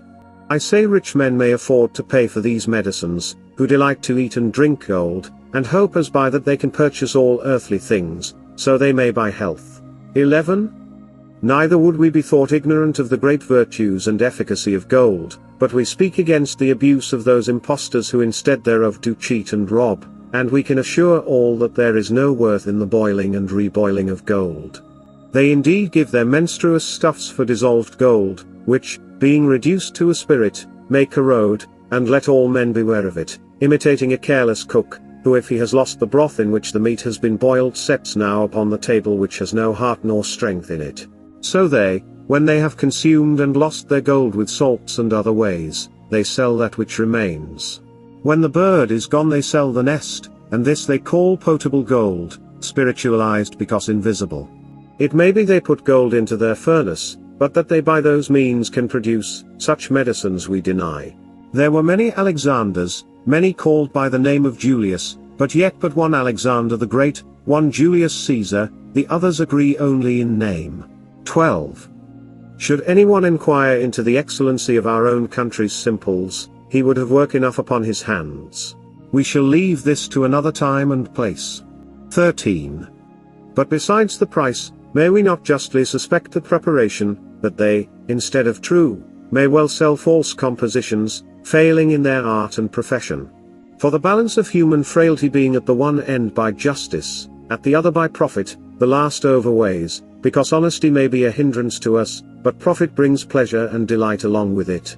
So now merchants count it part of their trade to learn and skill the adulterating of their commodities.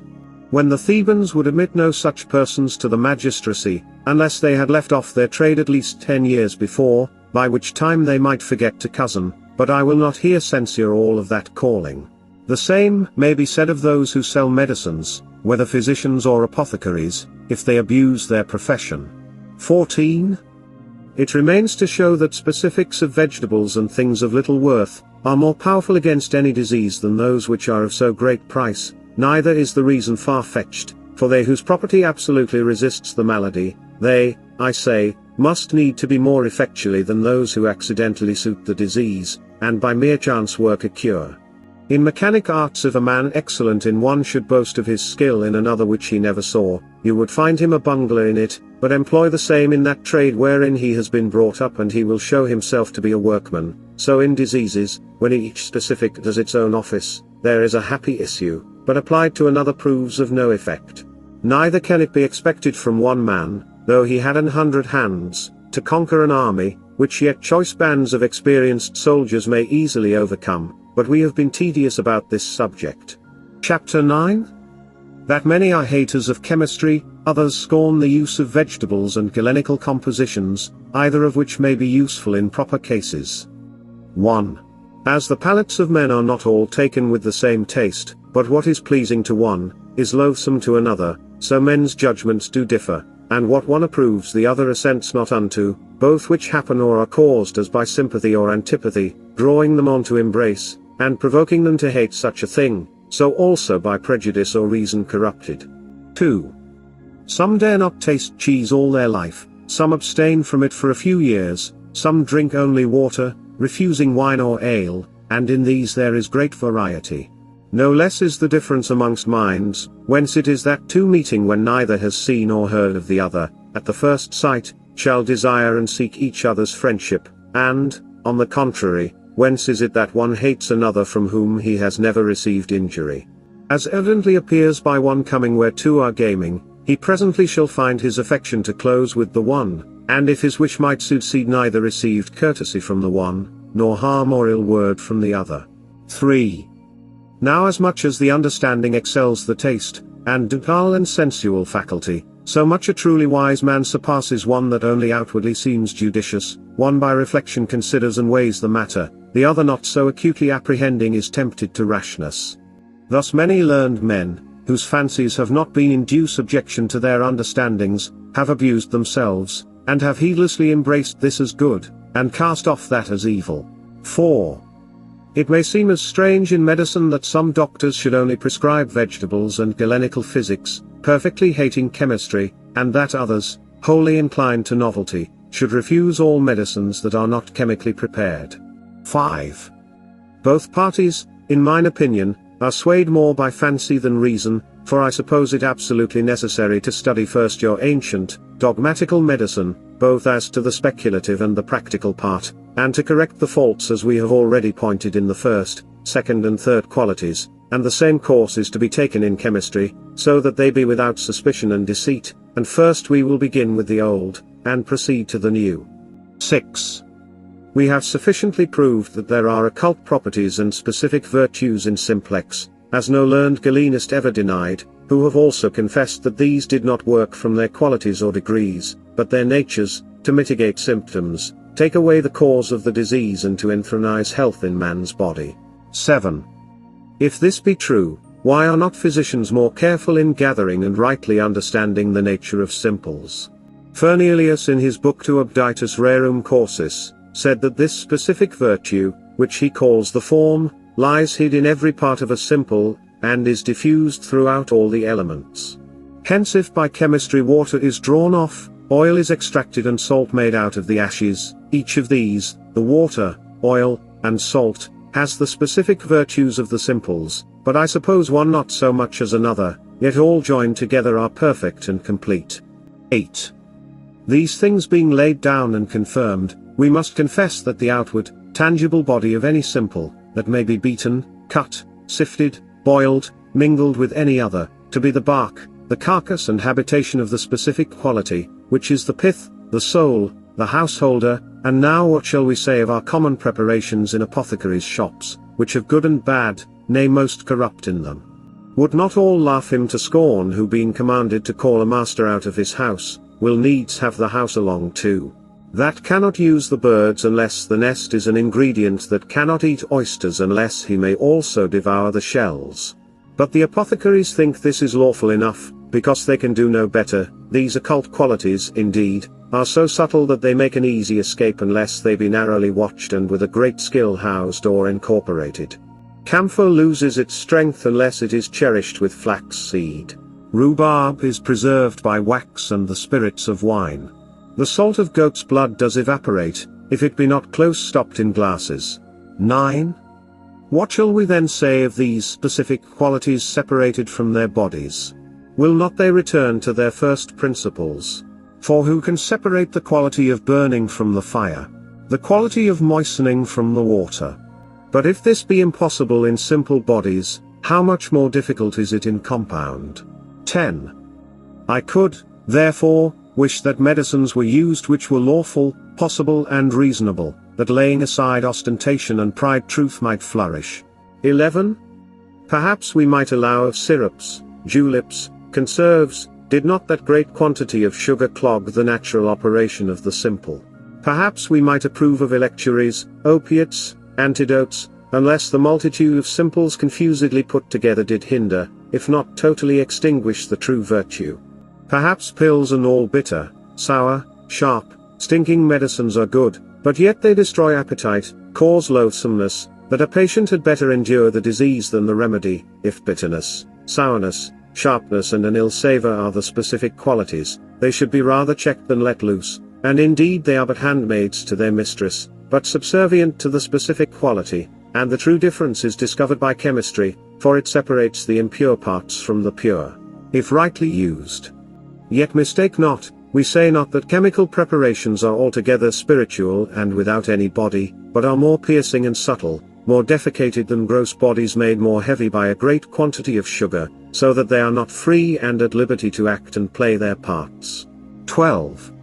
By this time you may see the folly and madness of those who hate chemistry, which ought to be used, but with care and judgment, for it is not the part of a physician to burn, lance, cauterize and to take away the cause of the disease by weakening the patient and endangering of his life, but symptoms must be abated, nature restored and comforted by safe cordials. One Archagatus was the first chirurgeon that came to Rome and was honorably received, but coming to use lancing and burning he was thought rather a hangman, and for the like cause at one time all physicians were banished from Rome. One Charmis, a physician, condemning the judgment of his predecessors, set up new inventions of his own and commanded his patients in frost and snow to bathe in cold water as Pliny reports, who said also that he has seen old men sit freezing by his direction. Acesias about to cure the gout, looked more to the disease than pain, which by neglect increased, whence the proverb had its original, accesias medicatus est, as Erasmus has it, when the condition grows worse, accesia his cure. 13.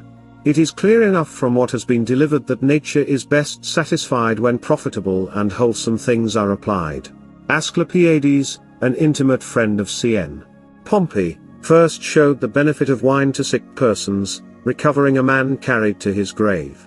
He taught to maintain health by a moderate use of meat and drink, an exact care in exercise and much rubbing. He invented delightful and pleasing potions. He commanded bathing, and for ease to his patients invented hanging beds, that sleep might surprise them in such a careless posture. The same Pliny said that Democritus was a physician, who in the cure of Considia, daughter to consul Caelius, did forbear harsh means, and by the long and continual use of goat's milk recovered her. 14. Agron, as Celius reports, lib. 13, cap. 22, was a physician at Athens, who, in a great plague, when many were infected, did only cause to be made great fires nigh to the place, and thus did Hippocrates, for which he was much honoured. 15. Whence we may learn that mild and gentle usage in a disease is more efficacious to the taking away of the cause and to healing the symptoms, than harsh and rugged dealing. The mariner does not pray for a full gale many times to force him into his desired harbour, neither does the traveller go in a direct line, yet both in the end attain their hopes. We read that Fabius, by delay conquered his enemy, so that it is a masterpiece of prudence well and naturally to deliberate and then to execute, yet the method of curing remains and the axioms are firm, viz., if the cause be taken away, the effect ceases, if the disease is cured the symptoms do vanish and wear away. 16. But chemistry stores and supplies us with medicines which are safe, pleasant, and soon perform that for which they were intended, and others have abundantly set forth this in their writings, and therefore it will not be requisite to stand longer upon it. 17. Now let us face about and view those who are mere chemists. These would be called young theophorists, affecting like their master a divine title, which he neither had by his father nor mother, but assumed it to himself as most magnificent and glorious. But without all doubt he was a man of eminent and admirable knowledge in the art of physics, yet surely it would be worthily judged madness for his sake alone, to forsake the ancients and follow his new inventions. 18. It may seem an absurd thing for one to undertake to restore a very old man to his former strength, because death is then approaching and every man at length must submit to his scepter. 19. Is not the world now ancient and full of days, and is it not folly to think of recovering and calling back its youth? Surely their new medicine cannot revive the dying world, it may weaken it and hasten its end. Yet stay, I pray you, do not imagine that I do at present censure the excellent and plainly divine preparations of chemistry, but rather the persons who profess it, who make it their business to destroy, but endeavour not to build, who trample on others to raise and exalt themselves, as Thessalus of old did, railing against all men who were not their followers. So Chrysippus, master to Erasistratus, to gain preeminence, despised and changed Hippocrates. These and such like men are wont to promise much, but perform little, for we may certainly conclude, that although such persons may effect greatness, yet they shall never attain it by such indirect means. I would many of the Paracelsians did not too much conform to their master's vices. If many late writings were scanned, and their abuses and tart language against others left out, I doubt that their volumes would very much shrink. It were much better that diseases, the common enemies, were more looked after than private grudges amongst physicians themselves revenged. Brute beasts do bark and show their teeth and spit venom, a man's weapon is reason, by which he should foil his adversaries. 20. As touching chemistry, we highly commend and admire those things in it which are good, but yet so as not to despise Galenical medicine, which in some cases is as effectual. My own opinion is that each ought to be used in its proper place. Men are not mere spirits, but corporeal substances, and therefore need not medicines exalted to their highest degree of perfection, as least in every grief applied to every person and to every part or member. There are some diseases, which, being hot and dry, are not to be cured by chemical prescriptions whose ingredients or preparations have the like qualities. In a commonwealth there is a merchant, there is a husbandman, but one ought not to supplant the other, so a prudent physician will make use of both as he sees occasion, the one for a countryman, the other for a delicate person, the one in a slight distempers, the other in dangerous cases, the one for pleasantness, the other for efficacy as necessity requires. 149? Chapter 10. Concerning the insufferable vices of many physicians, from which the Fraternity of RC is free. 1. We have not without sufficient cause said something of the abuses of medicine, which the brethren warily shunned by their first law, which was, that they should cure the sick gratis, for the greediness of physicians puts them upon unjust and illegal actions. Whence come those terrible long bills? Those short, dear bills, but from covetousness. Every one is more striving to enrich themselves than to help the diseased, yet we deny to none their honest gains. Justice and truth should sway them in their practice, let them follow the method of Hippocrates and Galen, yet nature indeed is more to be looked after than either of them, as a sure guide into its own most intricate secrets, but from the faults of remedies we will come to the faults of physicians themselves, by which so many patients do and have miscarried. 2. They are commonly these, self-conceit, pride, malice, hatred, and calumniation in word and writing, covetousness, ignorance, joined with a great flock of confidence, or rather impudence. 3. This self-conceit becomes no man. If a man is puffed up like a bladder, he may be sooner broken, and his glory will vanish, his greatness increases his danger, neither is pride to be allowed of, it baits all parts and endowments, and if the man escape the envy of others, yet death or a flight fever makes him fall, and he who even now was lifted up through ambition, is brought down to the earth. It is not true learning that causes men to swell, but emptiness. They suppose themselves to know men, when as indeed they understand not the depths of nature. Socrates had learned a lesson of ignorance. After much study he found out his insufficiency. If these vapourers would turn over a new leaf, they would see their former presumption. 4. Mark how malice and hatred prospers when two are set against each other. They endeavour by making themselves a common laughing stock, utterly to undo both, and each at length is whipped with his own rod. There is this benefit in having an envious adversary, that he spends and wastes away, his malice feeds upon himself, so that it is better for any man to deserve the envy of another rather than his pity, the one supposing him happy, the other miserable. This vice as the ivy by embracing trees does spoil them. This vice I say clings to great persons, and secretly corrodes their honour and fame. What noble exploits, what virtuous deeds have been performed, but they have been blown upon by some pestilential breath.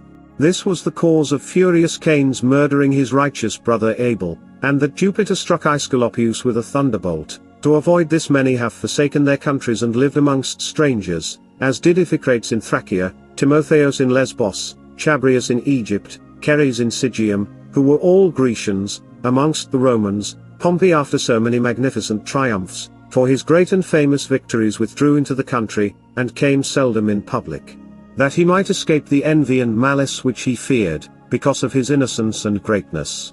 5. What shall we think of that monster Aristotle, who, as it is reported, was so spiteful to his master Plato, that he caused many of his works to be burnt that he might shine brighter? He was fearful his honour should be eclipsed by his master's greatness. Ajax hated Ulysses, Zoilus Homer, Didymus Alexandrinus was enemy to M. Tull. Cicero. Palemon the grammarian to M. Varro, Caesar to Cato, Adranus to Tryon, M. Crassus to Pompey, Alexander to Achilles at the sight of his sepulchre, Julius Caesar to Alexander, and many others who were all possessed with this evil spirit. But in medicine such practices are more dangerous, because the body of man being of more worth than arts or other trifles, is engaged, as being the subject of medicine. 6. This flame increases and most commonly breaks out, envy turns to calumniation, hence is it that so many vain pamphlets are sent abroad full of bitter expressions, which became no rational prudent man. But this vice has been by many set out, and we will spend no more pains upon it. 7.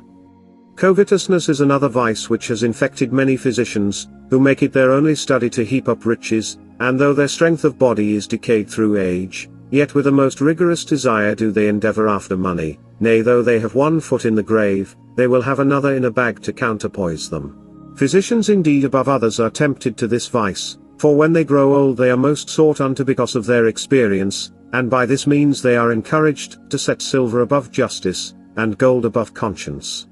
But if an apothecary be covetous and greedy, more mischief do ensue. All his compositions will be made up either of stale or false ingredients, so that both the physicians and patient are cheated. The one is censured for ill success, the other is not only not cured, but may complain of the bad physics as of a new disease. 8.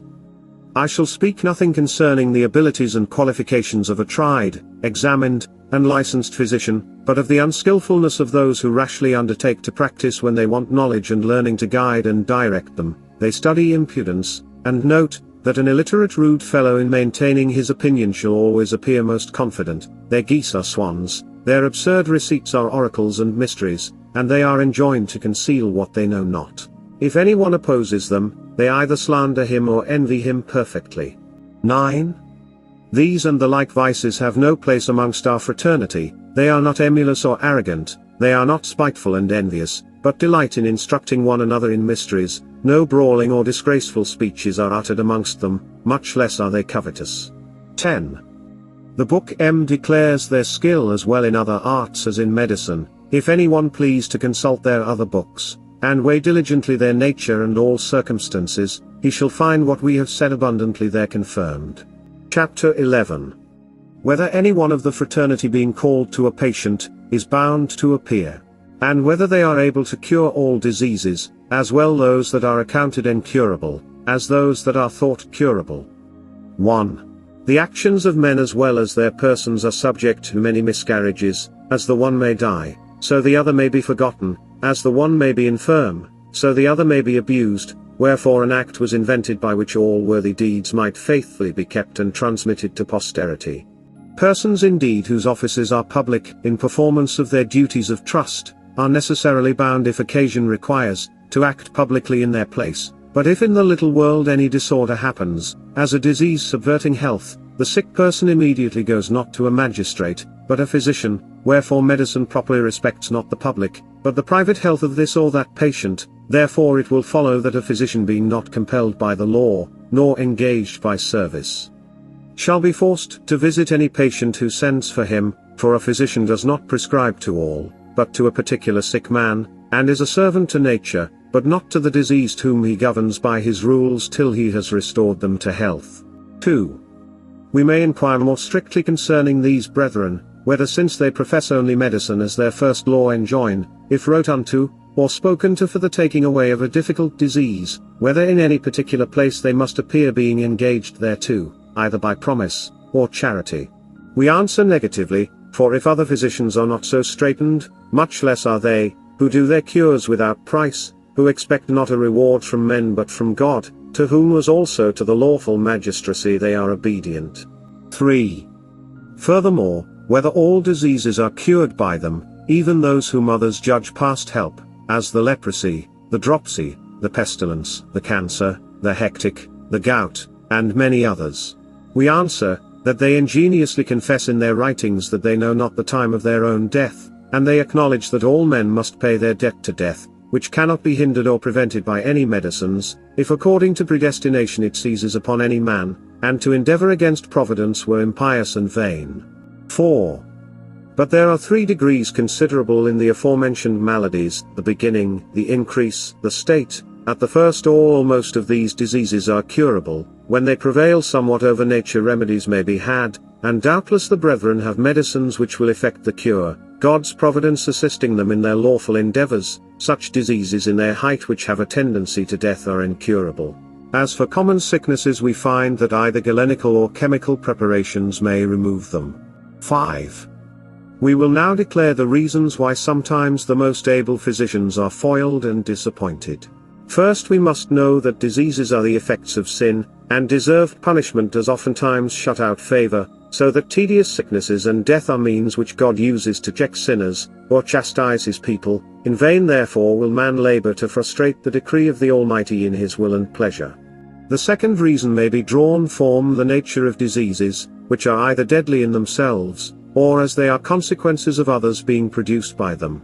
The pleurisy or the inflammation of the pleura, although it is dangerous, yet if direct means be applied in time, it is helped and cured. But if the matter inflaming is not evacuated by letting blood, or by expectorations, there will follow a corrosion of the pleura, and the corruption flows into the cavity of the breast, and thus another disease is generated called empyema. And now if nature stands not much the patient's friend, and does not convey this matter into the watercourses, as often is seen, or also by art some muscles are opened, and the corruption within 40 days carried away, the lungs will be ulcerated, and a consumption will ensue altogether incurable. 6. The question is whether curable diseases are by them helped. Such indeed would end without any application, and nature needs no assistance to such enemies, so that then medicine was useless, for who will trouble himself to seek after means, when his grief will shortly of itself cease and go away? Though here be many difficulties couched, yet we shall briefly state the case. Let those who are unsatisfied in large treatises show whether in the world it was absolutely necessary that all things should be done which are done, or whether they might have been otherwise disposed of. Cardanus and the Stoics do attribute all events to fatal necessity, to which they do subject God himself, as not being able to resist, so blasphemous are they.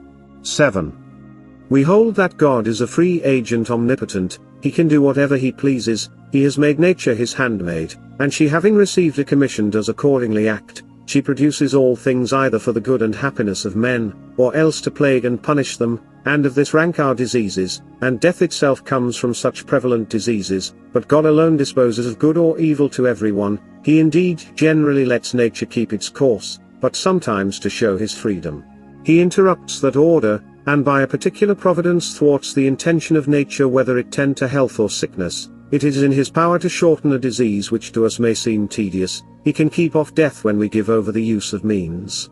Now if God foresees the evils which naturally hang over men, and does not prevent such evils but therewith will punish men, he is not the author of that evil foreseen and brought upon any one by nature, although sometimes he sends miraculous plagues upon his enemies.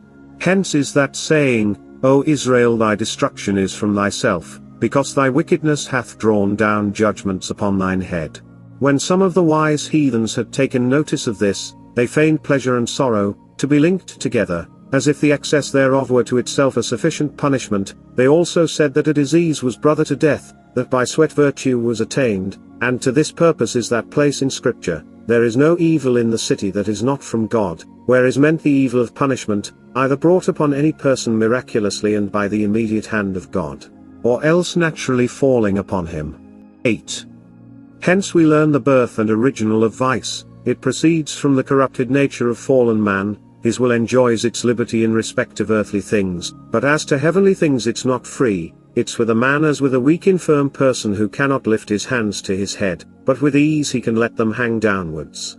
So sinful man naturally inclining to sinfulness, without any pains falls into wickedness, he needs no particular instinct from God, but the strength which must support his infirmities, exalt him to heaven, so that he may obey God, is not from man himself, but from the free grace and mercy of his heavenly Father, who has mercy on whom he will, but yet excludes none from his favor who forsaking earthly things do accept of the true means and receive the benefit thereof, who pray and endeavor to their utmost ability to be what they should be, committing themselves first and chiefly to God, and then to nature, who faithfully obeys him in all things. Chapter 12. That the brethren of the fraternity do use only lawful and natural remedies. 1. The Holy Scripture makes mention of a king of Judah who being sick of the plague and death, seemed to approach, by divine providence was healed by having figs applied to the sore, and he lived many years after, so that we see that God can miraculously direct to means which in themselves are natural, as indeed this was a very lawful remedy, and the reason is not unknown, so here we will examine whether the means which the brethren use be of themselves lawful and warrantable. A certain author thinking to insinuate himself into the favor of the brethren, speaks of rare blessings and exorcisms by which a man may promote the happiness of his patients and curse and endamage his adversaries, but who will esteem this lawful and good? Such things may catch some silly old women, and by them be accounted secrets. They would be the greatest slander imaginable to the learned fraternity, for the brethren use natural means without any mixture of superstition, as we may see by the example of him at Wetzlar, who with application of one simple took away the raging pain of an ulcerated cancer, whom Phineas applauds for his rare art, for by the same herb he also did the cure. The same brother carried a bag of roots and herbs always about with him, he much commended the bryony root, but chose the bitter one, he taught also the occult virtue and proper use of many simples, which are lost and forgotten. 2. We will not decide the controversy whether the simples ought to be gathered according to particular constellations. Many very learned men do favor this opinion, as first of all Barthol. Rosse, who divided the most approved and effectual simples according to 4 triplicities of the signs in the zodiac, and in each of them made 3 degrees. I have known many who, addicting themselves to this study, have thereby been able to cure very dangerous sicknesses, especially old ulcers and outward griefs. 3.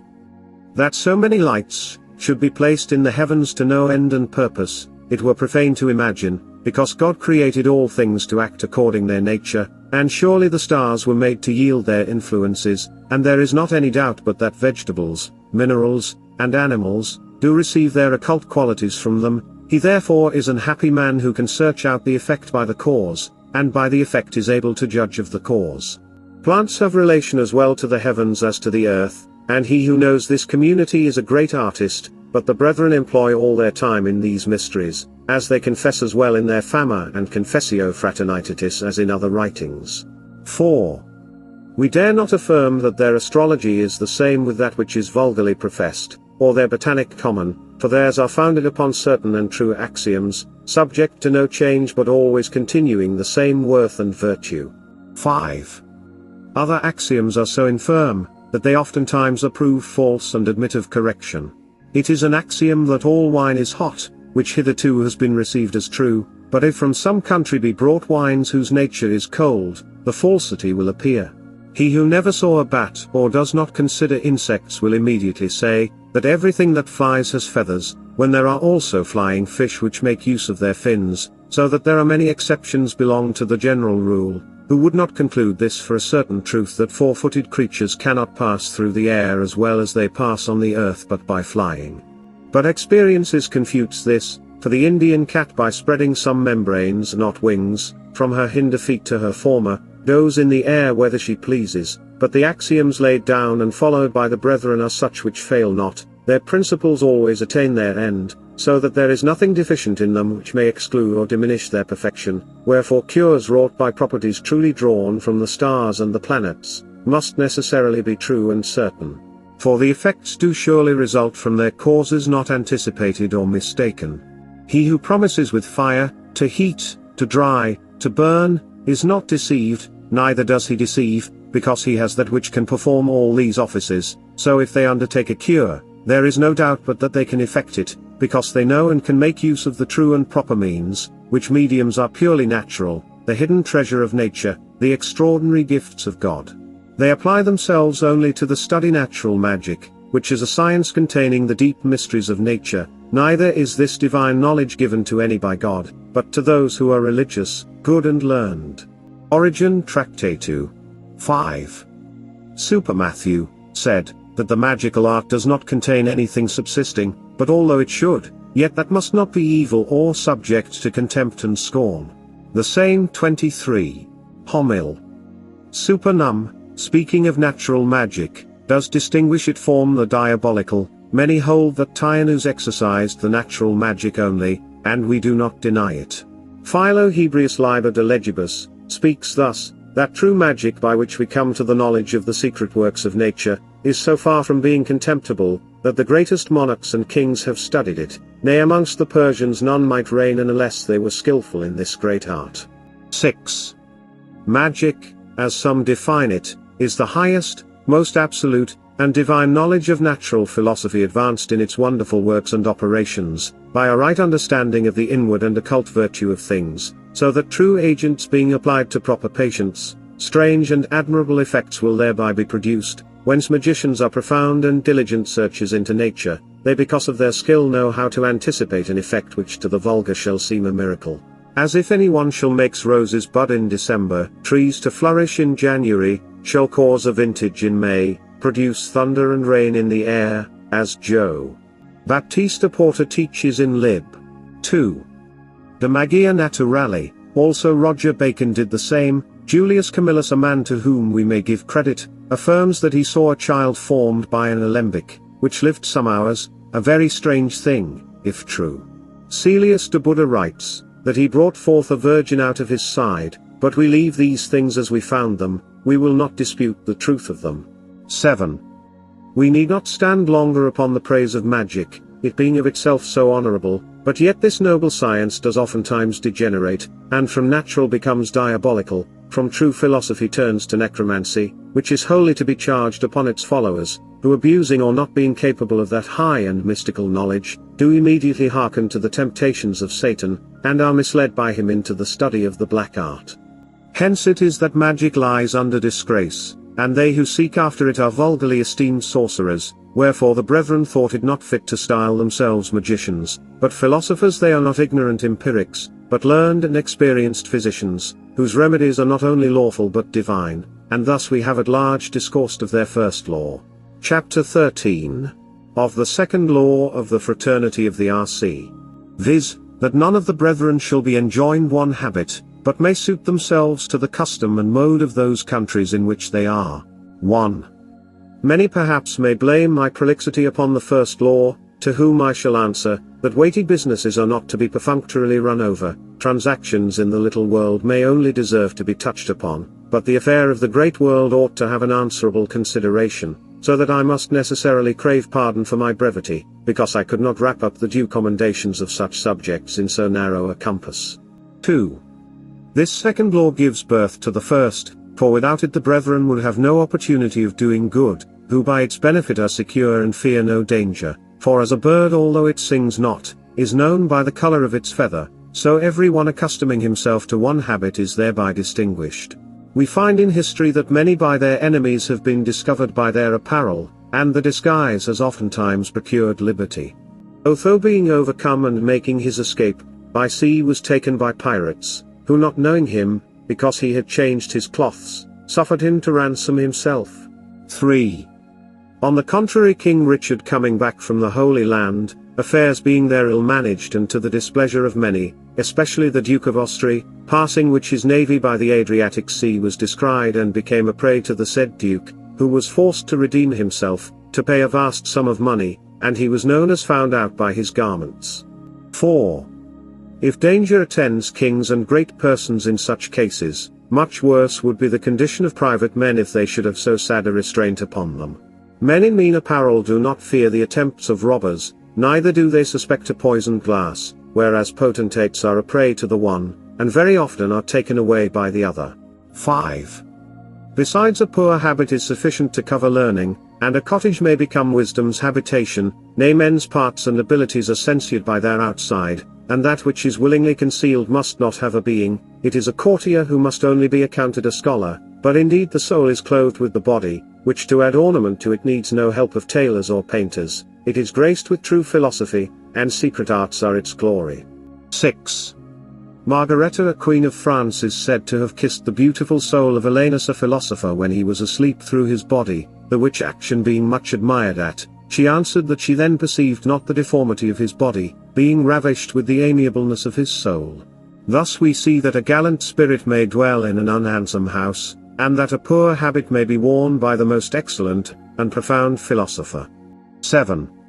There are yet many reasons which may persuade to decent clothing, for by every vulgar eye the mind is judged of by the garment, but we in other books have largely treated of this subject.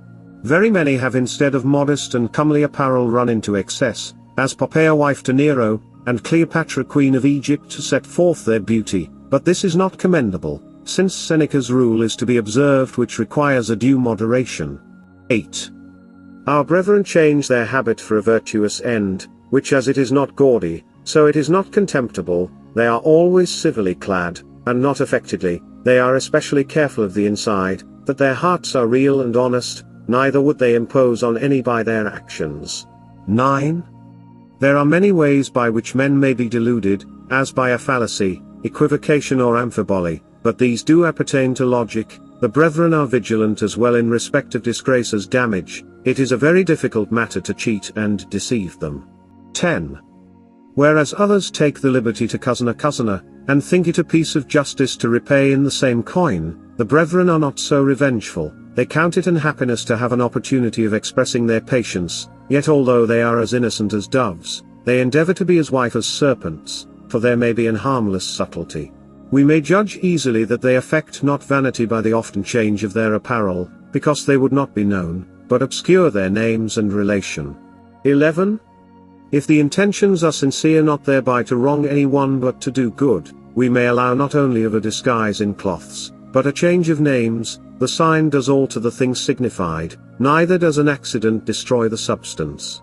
Names are notes by which one man is known and distinguished from another, cloths are coverings, as the one hides our nakedness, so the other keeps from obscurity. The ancient philosophers and Egyptian priests did wear a linen white robe, which distinguished them from others, as Pythagoras and his followers, to express both the cleanliness of the body, and unspotted innocence of soul. Nature has so befriended some birds that they change both voice and feathers in the winter, and thereby being not known, are safe from other ravenous birds.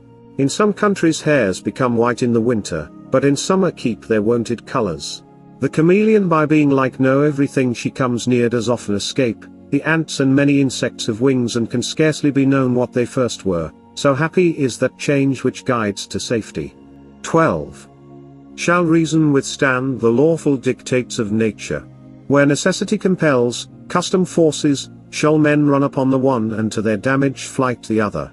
The brethren, being in all points careful, will neither violate nature's commands, nor contemn civil rights. Though they alter their apparel, their mind is unchangeable. Chapter 14.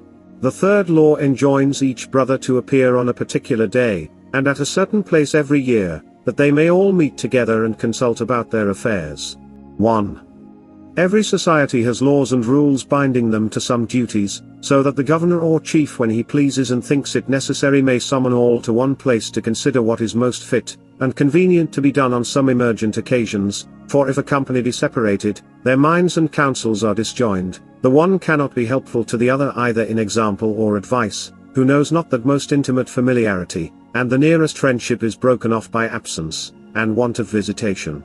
So that they who were not long since highest in our thoughts are utterly forgotten. Besides, wherein can a friend profit, who is distant from another? Even brethren become as it were unnatural when thus separated. We confess that letters may supply this defect, yet writing does not so much delight and enliven, as discourse. Papers are mute, if any doubt arise they cannot frame a ready answer, but where a man appears, he can resolve all questions, satisfy all scruples. 2.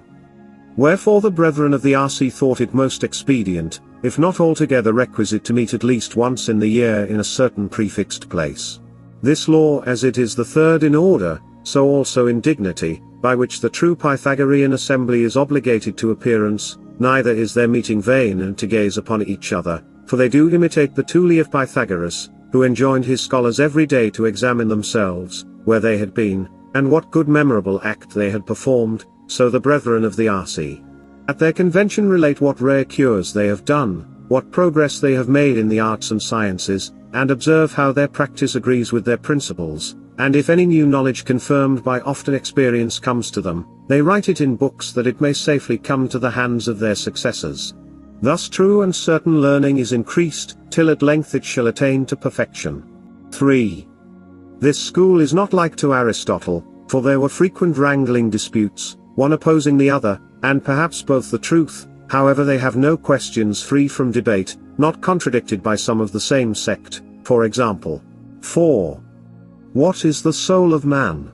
Whether the first act, or something else, whether and non-Latin, or non-Latin, whether non-Latin, generated, or infused, given from heaven, and many thousand such fobberies, and at length they rest in opinion. 5. They have therefore framed a method to regulate disputes, and supply terms, whereby they more darken knowledge, and willingly shut their eyes. Let them discuss to weariness, the nature and origin of metals, and whether there can be a transmutation, and who will be better informed and satisfied. Thus idle disputation is a sport of wit, and only a recreation of fancy. No solid and real truth is to be found out by it. 6. A certain philosopher, hearing some dispute, put what virtue is, made an answer that as they could not come to an end of the question, so neither to the use thereof. If any one professes himself to have skill in physics, why then does he not let the world see what he can do? And laying aside vain babblings, perfect the great work of natural tincture, but by chance he will utterly deny that there is any such thing to be found out, and hereby gets a cloak for his ignorance, for he will censure all which he knows not. 7. But who will call him a horseman, who yet did never ride? Who will call him a smith, who never wrought in that art? And why should we esteem him a philosopher, who has never experienced his philosophy, but has only uttered some foolish and fantastical words? 8. But some may here object that one part of philosophy is contemplative, to which mathematics and metaphysics do relate, the other conflicts in action, to which ethics and politics do guide.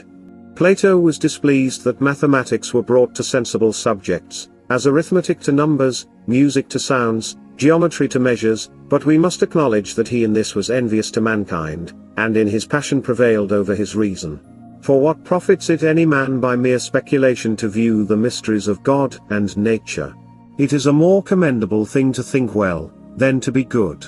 The same holds true in physics, for barely to contemplate of it is as unuseful, so absurd and ridiculous. How can you call that a true cause, of which you never saw an effect? There has been some ancient philosophers who have searched after experimental knowledge, and studied more nature than art, more the thing, than the signification and name, as the magicians amongst the Persians, the Brahmanes amidst the Indians, and the priests in Egypt, and now the brethren of R.C. in Germany. Thus we see plainly they meet for a good end, for each court has its appointed time in which justice may be duly executed, and no wrongs further heightened. The brethren assemble to vindicate abused nature, to settle truth in her power, and chiefly that they may with one accord return thanks to God for revealing such mysteries to them. If any man is promoted to an high office, and neglects or contemns the ceremonies and circumstances of admission, the prince will immediately put him out as one slighting his favors and scorning of him. So since God has been pleased to honor these brethren with such rare endowments, and they should not appear to show their gratitude, he might justly take from them his talent, and make them subjects of his wrath. 9.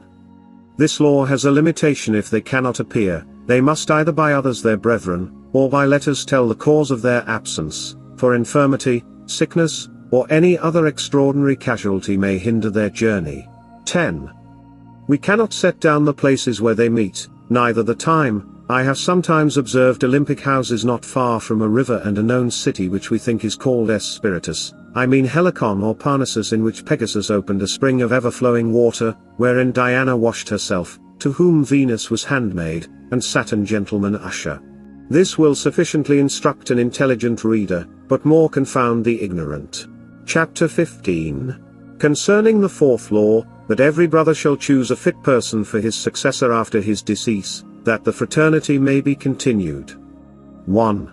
All things in the world have their vicissitudes and changes. What was today is not tomorrow, and this appears most of all in mankind, who are as sure once to die, as they present do live. Wherefore God out of his heavenly providence granted generation and propagation, that though individuals do perish, yet the species may still be preserved. And this is that innate principle which is the cause of multiplication, so that plants, animals, minerals, and man the noblest creature shall find to the end of the world are increased. Many philosophers have complained of the shortness of man's life, which though he be more excellent than others, yet he lives not their ages. The eagle, the raven, the lion and what not, endure longer than man, as though nature was a stepmother to him, and the other was the true progeny. 2. Wherefore since that the brethren, being mortals, must certainly once cease to be, and undergo the common lot of their nature, their wise lawmaker did not rashly make this law, that each brother should choose for himself a fit person to be his successor, in which choice they do not look to the obligations of friends, their natural relation neither to sons or brethren, but purely to qualifications, as learning, secrecy, piety and other such like endowments. 3. Amongst the Egyptians the sons did not only inherit their father's estate, but used the same trade and employment. The son of a potter was a potter, a smith's son was a smith, but the kings were chosen out from amongst the priests from amidst the philosophers, and the philosophers were always sons of philosophers, but many times there happened a great difference of parts between the son and father. Outward goods may be conveyed to posterity, and the son may be his father's heir. But the gifts of mind, especially such as this fraternity has, is rarely by generation communicated to the offspring. He that shall be induced either by entreaty, or hired with money to reveal aught to any one, but a truly virtuous man does injure the first giver of such a talent, the lawgiver and the whole fraternity, for perhaps enemies thereby would be able to further their designs, God would be dishonored, and virtue banished. 4.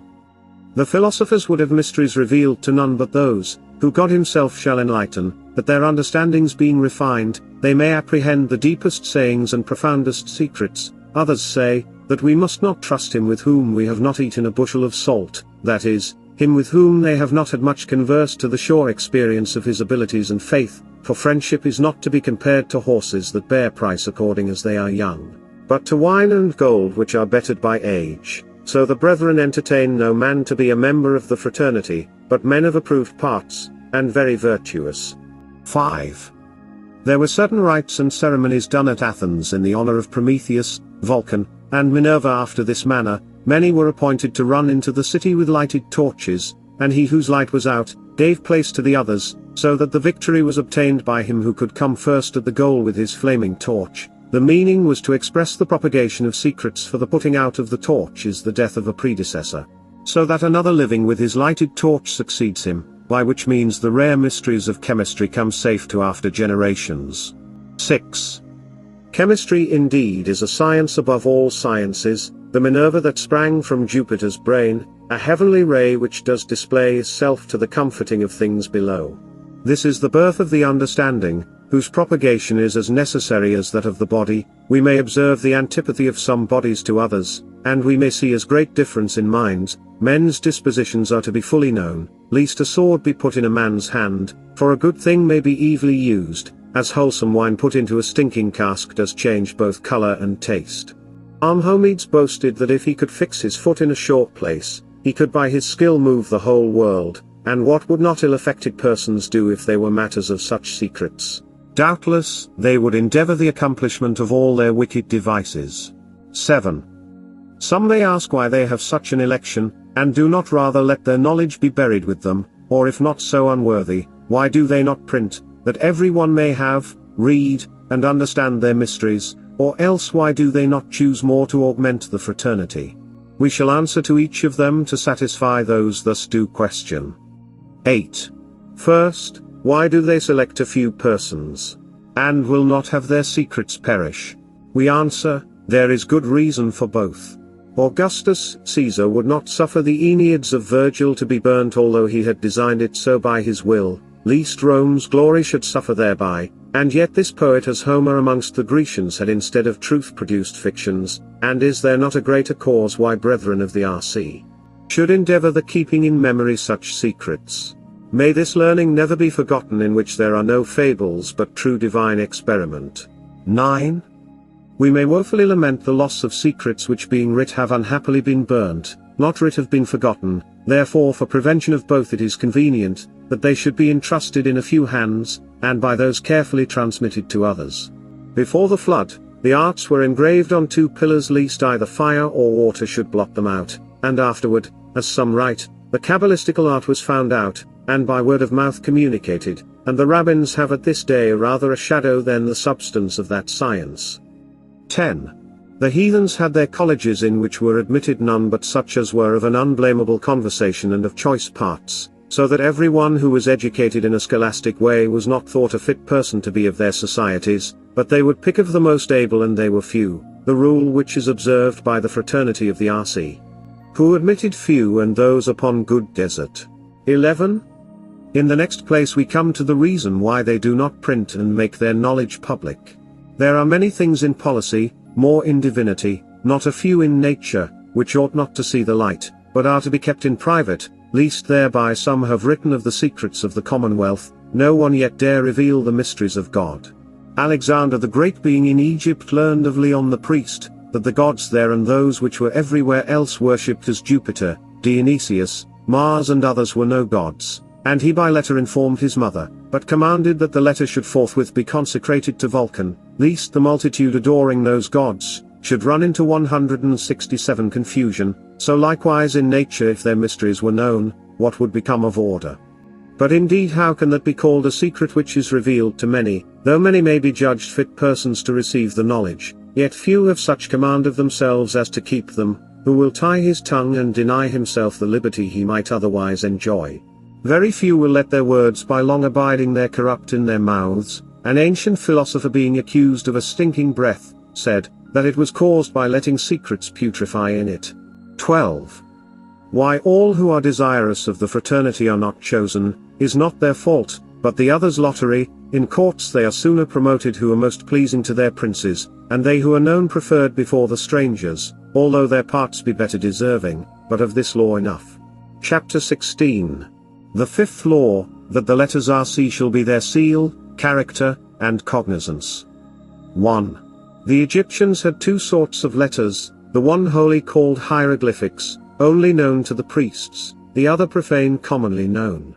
The holy were the images of animal, vegetables, or mathematical figures engraved in marble, which yet are to be seen at Rome being yet brought whole thither in Augustus's reign, for the impression being inward, it will endure long.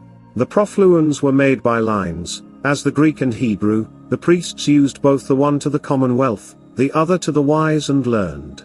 Hieroglyphics were signs and characters of deep knowledge which none might expound to others under oath and the pleasure of the gods. 2. Junior philosophers have employed all their pains and study to find out the meaning of these hieroglyphics. The phoenix, properly belonging to chemistry, was accounted a creature dedicated to the sun, and this emblem agrees to all the holy marks. So likewise the RC have diverse letters to discover their minds to their friends, and to conceal it from others. 3. Their characters are RC which they use that they may not be without name, and every one according to his capacity may put an interpretation upon the letters, as soon as their first writing come forth, shortly after they were called Rosicrucians, for R. may stand for roses and C for cross, which appellation yet remains, although the brethren have declared that thereby they symbolically mean the name of their first author. If one man could pierce into another's breast, or mind, and espy his thoughts, we should need neither words nor writings, but this being denied us, and only granted to angels, we must speak and write to each other. These letters do contain the whole fraternity, and so darkly, that you cannot by their names know their persons, by their persons learn their secrets. 4. Each order has its formalities and coat of arms or emblem. The Rhodians have the double cross, they are of Burgundy the golden fleece, others a garter, in honor of a woman who lost her garter in a dance. The brethren have the letters RC, and as some of the others are hieroglyphics and serve to cover mysteries, so the brethren have a particular intention in this. I am no soothsayer, no prophet, yet under favor I have spoken to the purpose in my other books, for R signifies Pegasus, and C Iolim. If you look not to the letter but at the right interpretation, have a key to open secrets, and attain the true knowledge thereof. DWMML. Z. W. Skikax, understand if thou can, thou need to make no further search. Is not this a claw of the rosy lion, a drop of hippocrene? And yet I have not been as unfaithful as publish their holy mysteries, for no man can pick anything out of it, unless he is very skillful in both words and things. Some out of proper names will make anagrams. See what is included in RC. The Rosie Crosse of Kino Kof ha, ahio, in the same is contained a laughter and a complaint, sweetness and bitterness, joy and sorrow, for to live amidst roses, and under a cross are two contrary things. Man being about to be born partly by change of places, partly by the navel string cut, is said most commonly to shed tears, and rarely does rejoice, so their whole life is but a continued sorrow, and have more of the cross than rose in it, but I rather take R. For the substantial part C for the adjective which holds no good in that interpretation of the rosy cross. 5. The Kars of Germany, Charles the Great Tsar, his successors were wont to use hand seals, and to set them to their subscriptions. It was a meet that the brethren should not be deficient in this, and therefore let ingenious persons judge of this anagram, for in this RC our acrostics diligence will find out the rest, but none I hope will be so foolish as to think any virtue to lie in this figure, as it's suspected to be in the word, abracadabra, for we mean nothing less, but we have only given in our verdict. And let others have the freedom as to have their opinions, but we matter not words, but look more after things, for things should be although they were inane, but words are without things vain and insignificant. When a certain king threatened the Laconians for their long letter, and desired a speedy answer, they sent back these Greek letters, oi by the one meaning that they would not, by the other that they valued not his threats one jot, so that multitude of words are oftentimes to no purpose, and a few carrying weight in them may be sufficient. 6. Hence these elements of the letters are not to be slighted, baby's madness and the middle, luna the moon does express, for if the sun be between them, they make a heart, which is the first thing in man, and if it is sincere it may be an acceptable sacrifice to God. Chapter 17. Concerning the sixth and last law, which is, that the fraternity of the RC shall be concealed 100 years. 1. When the common people take notice of the secret managing of public affairs, they because of their ignorance, suspect it to be a plot upon them, and openly censure it, as not fitting to see the sun, for treacheries and wickedness desires the night and the darkness to cover and conceal them, and therefore actions are bad because they are private. 2. Besides the rude multitude many graver heads have inconsiderately called apparent things good, and the other naught, saying, if they be virtuous, why should they not be known that they may be embraced by honest men? As if all lawful secrets because of their lawfulness were to be made public, would it not favour of folly if a prince's treasure because it was rightly gained should therefore be exposed to all men? Surely such an opinion would only become a thief and a robber.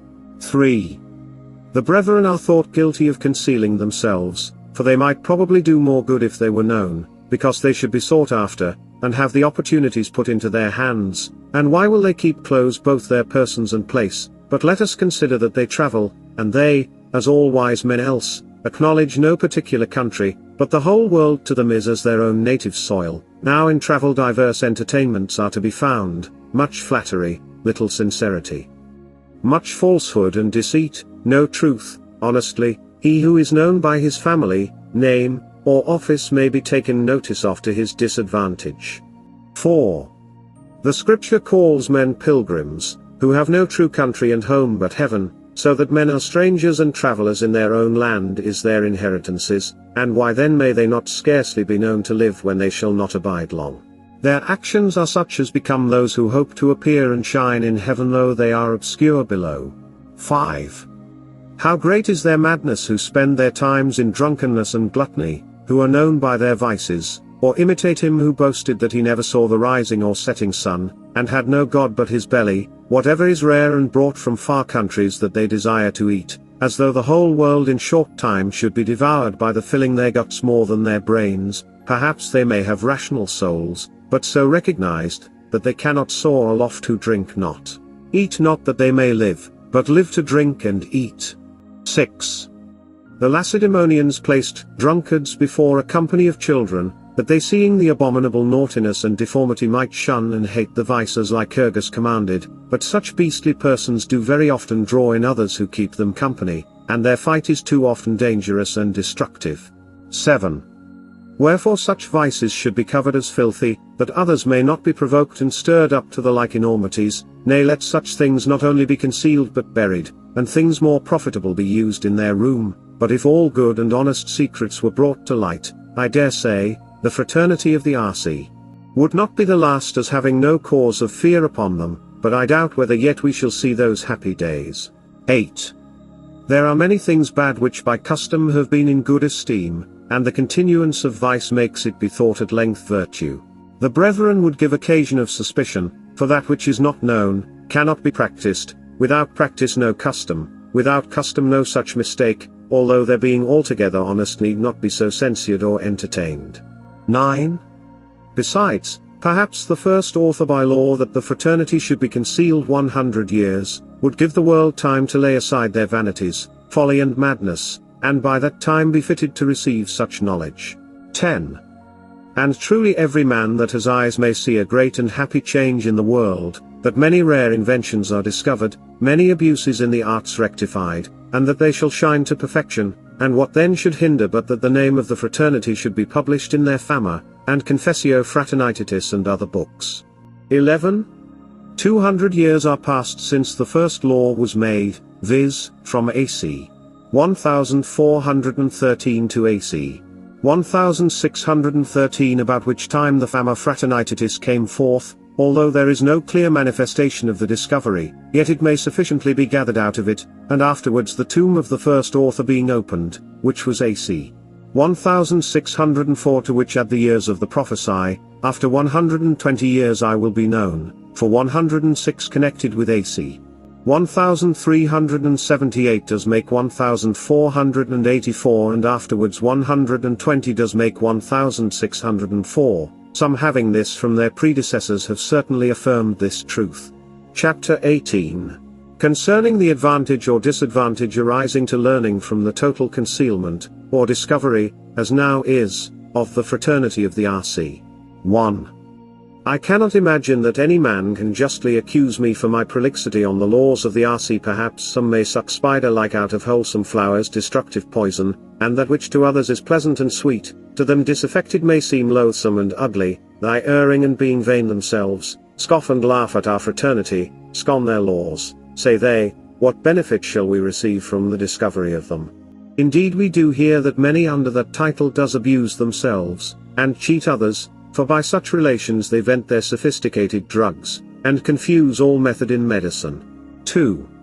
We do not deny that the best thing may be abused, but that it is not to be charged upon the thing itself, but upon the person so employing of it, so none can truly say that the fraternity and laws thereof are unlawful, whose intuition and intention may be justified, but yet envious persons who have devoted themselves to malice may carp at them, and endeavor the dissatisfaction of men's minds.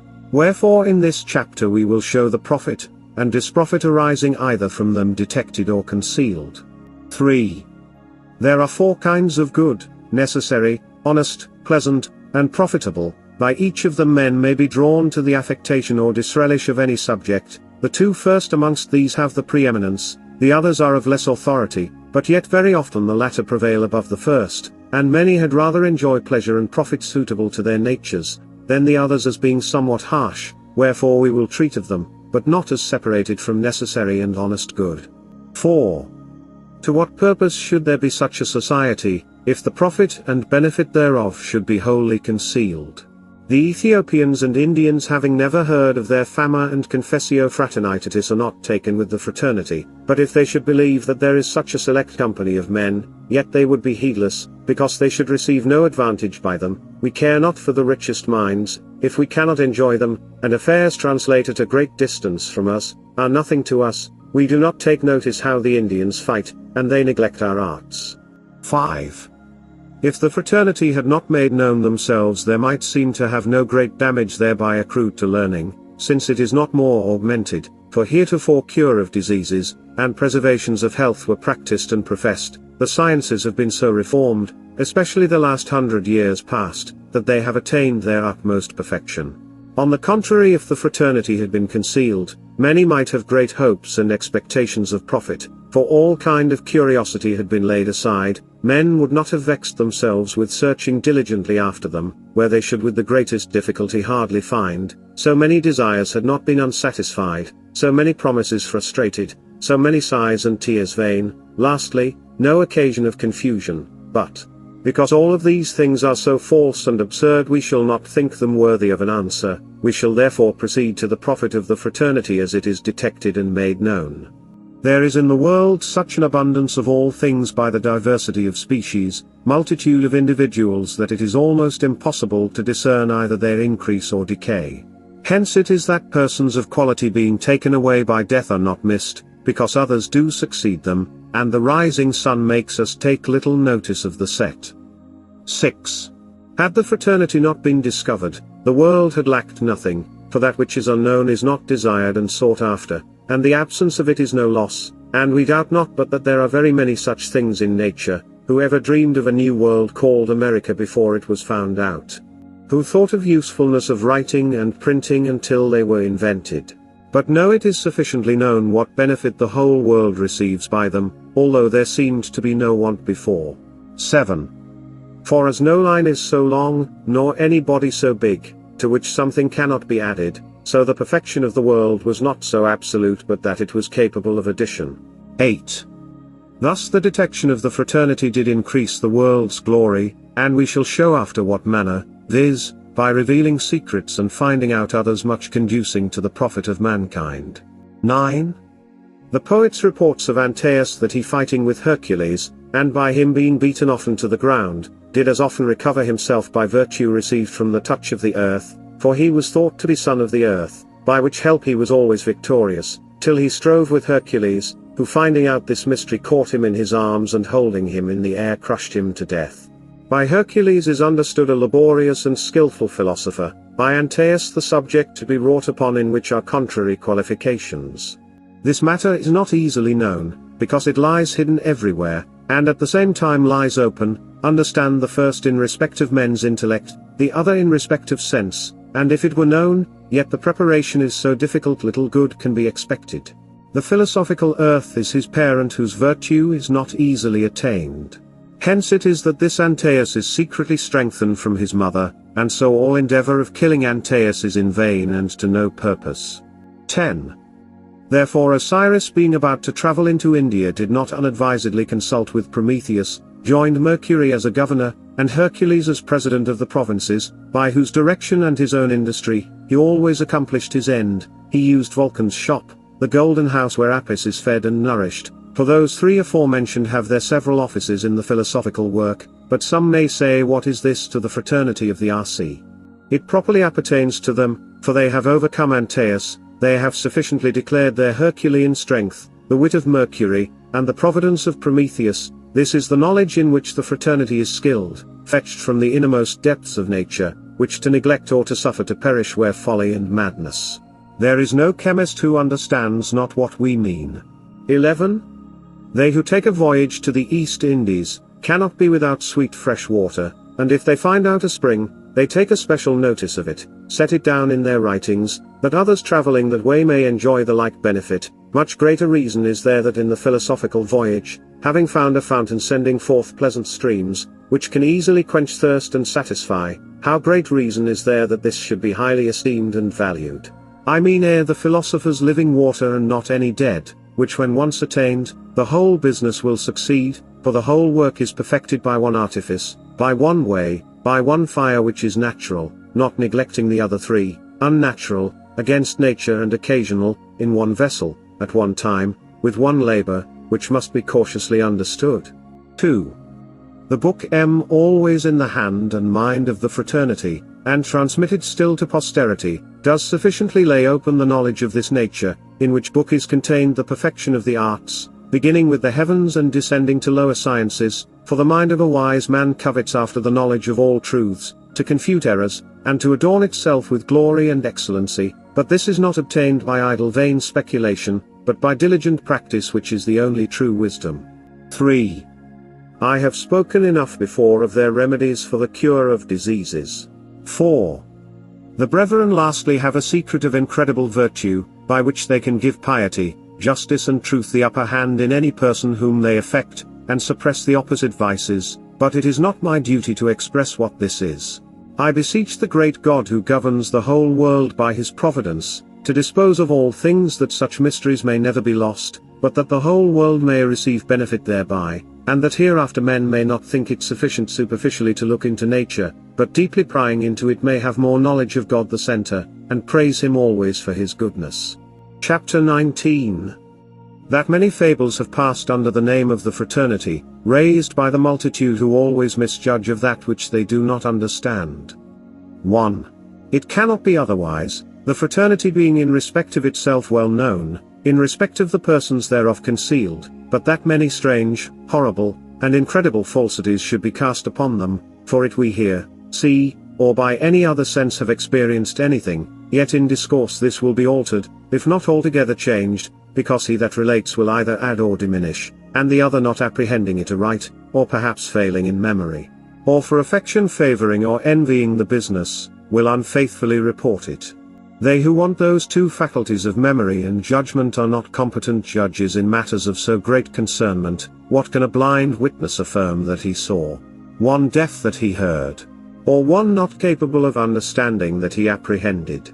For all these mistake one thing for another, they blame the subject and not themselves, they suppose all things as low as their parts, and because they want abilities, they acknowledge no deficiency, whoever they are who ignorantly or maliciously cast out any words aiming thereby to wrong the fraternity, only expose themselves, but let these geese kept only to fill the belly leave off to hiss at our swans.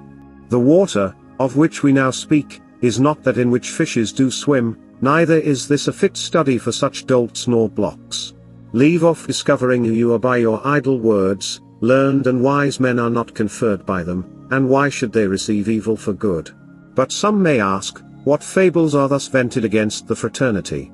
We answer, that many have detracted and traduced their innocent fama and harmless confessio fraternitatis, that they have accounted them heretics, necromancers, deceivers, disturbers of the commonwealth. O harsh times, O evil manners! What is the world come to when slanders shall pass for truths, and they who devote themselves to God, holiness, and make the scripture their rule, shall be called heretics, when they who study the depths of nature shall be accounted conjurers, when they who make it their business to do good to others, shall be esteemed cheaters, lastly when they who do their utmost power to advantage their country, shall be held the greatest enemies thereof. 2. I can think these absurd railers to be none other than those who are employed in the distillation of simple waters, or apothecaries. They have nothing more than learning, and count themselves so much happier by how much more ignorant, and some, I confess, acting from a more noble and divine principle, have enlarged minds, willing and desirous to contain the universe, who do not only employ their time in study and meditation, but experiment with what they learn. A wise man endeavors after the knowledge of all things, as a prince has intelligence of all transactions, and as by the one he is distinguished from a fool, so by the other from a peasant, but the fraternity does imitate both, so that nothing is wanting to hinder their perfection. 3. As for that reproach they lie under concerning their disturbing of the commonwealth, it is altogether false and by them coined, therefore let it return upon the first broachers of it, to whom it properly belongs as being their own. They might justly complain of such indignities offered to them, but they account it virtuous to suffer. 4. That there are so many heresies abroad in the world, is not to be charged upon the Holy Scripture, but the obstinacy of men forcing the text to confirm their will, is to be checked, so it is no fault of the fraternity that they are abused, but theirs who are so wicked as to calumniate them, for if to accuse any man were sufficiently to prove him guilty, justice and injustice, truth and falsehood, white and black would not be distinguished, which is altogether unreasonable. Chapter 20. That the brethren of the RC do neither dream of, hope for, or endeavor any reformation in the world by religion, the conversion of the Jews, or by the policies of enthusiasts which seemingly would be established by Scripture, but that they both acknowledge and show themselves lovers of truth and justice. 1. As that which in the daytime most runs in men's thoughts, does in the night disturb and work upon their fancies, so every man is careful to let no opportunity slip of endeavoring to accomplish his intention. They who set their minds upon riches, are very laborious and painful to advance their estates, they who bend their thoughts to change commonwealths, to alter religion, to innovate the arts, make use of very often most despicable instruments to do their business. From this spring head has issued many murmuring streams, such causes, I say, have produced many tumults and confusions in commonwealths, where men have been acted by vain thoughts and foolish dreams, as it does now evidently appear both in the Anabaptists and enthusiasts. Are there not many even in this our age, who being ambitious to be ringleaders in new ways, instead of a reformation, have disturbed all order and law? They forsooth would have religion and learning suit with their fantastical opinions. 2. As soon as these had heard of this honorable society, they assured themselves that their desires would have an happy issue, for knowing that these brethren were able in learning and riches, they doubted not but that they would employ both those talents to cause an universal reformation in the world. They therefore immediately promised to themselves one empire, one religion, unity and concord, but in all these things they were belied and abused, for they did never assert any such things. Neither is there any ground of them in their writings. Out of their books something may be gathered concerning the reformation of the arts which was endeavored by the first author about 217 years age, about AC 1400, and at that time they had need of a reformation. Witness the labor and study of eminent men who have to good purpose spent their time to promote learning, as Rudolphus Agricola, Erasmus Rotradamus, D. Lutherus, Philippus Melanchthonus, Theop, Paracelsus, John Regiomontanus, Copernicus with many others, and there is no doubt but the arts may be more increased, their lustre more polished, many more secrets discovered. But herein religion is not at all concerned. Let Rome therefore, that whore of Babylon, and her idolatrous affecting in ecclesiastical tyranny, who with menaces makes not only inferiors, but kings their slaves and vassals, who belch out proud words against the true Church of God, without any attempt of the fraternity, forsaking their behavior and vanities, their blasphemy and profanes, return into the right way, so may a reformation be produced, and piety and religion shall flourish. I fear yet that these as they who are rich and powerful will not judge that true which may any ways prejudice them, they I doubt will not embrace naked truth, honest simplicity, but such reformations belong more to God than man, who can turn the hearts of men at his pleasure, and so dispose all his affairs that a severe check may be put to the growth of popery. However the brethren, as all good men ought, count it their duty to pray for and expect such a reformation, the business lies more in the enlightening of the understanding, than changing the will, which is God's own work, for he gives to do and will as he thinks fit, who can, although he had the power of miracles, convert the obstinate Jews, when the scripture more confounds them and becomes a stumbling block. Observe how their own writings do disagree, how one thwarts another, and yet they consider not that wherein is concord. As for your enthusiasts, their revelations of which they so much boast, are sometimes to sin, but that cannot be from God. Do they not dream interpretations on scripture, and when either the devil does delude them or they are distracted, they count their conditions happy, they acknowledge no superiority, though commanded and allowed in the scriptures, but our brethren have always had one amongst them as chief and governor to whom they are obedient. They pity such persons whom they find cheated and often possessed. Lastly, as it is impossible to separate heat from fire, so it is impossible to separate virtue from this society, they bestow their time and duty to God, in diligent of search of the scripture, in charity, in healing gratis, in experimenting the secrets of nature. They have the true astronomy, the true physics, mathematics, medicine and chemistry by which they are able to produce rare and wonderful effects. They are very laborious, frugal, temperate, secret, true. Lastly, make it their business to be profitable and beneficial to all men, of whom when we have spoken the highest commendations, we must confess our insufficiency to reach their worth.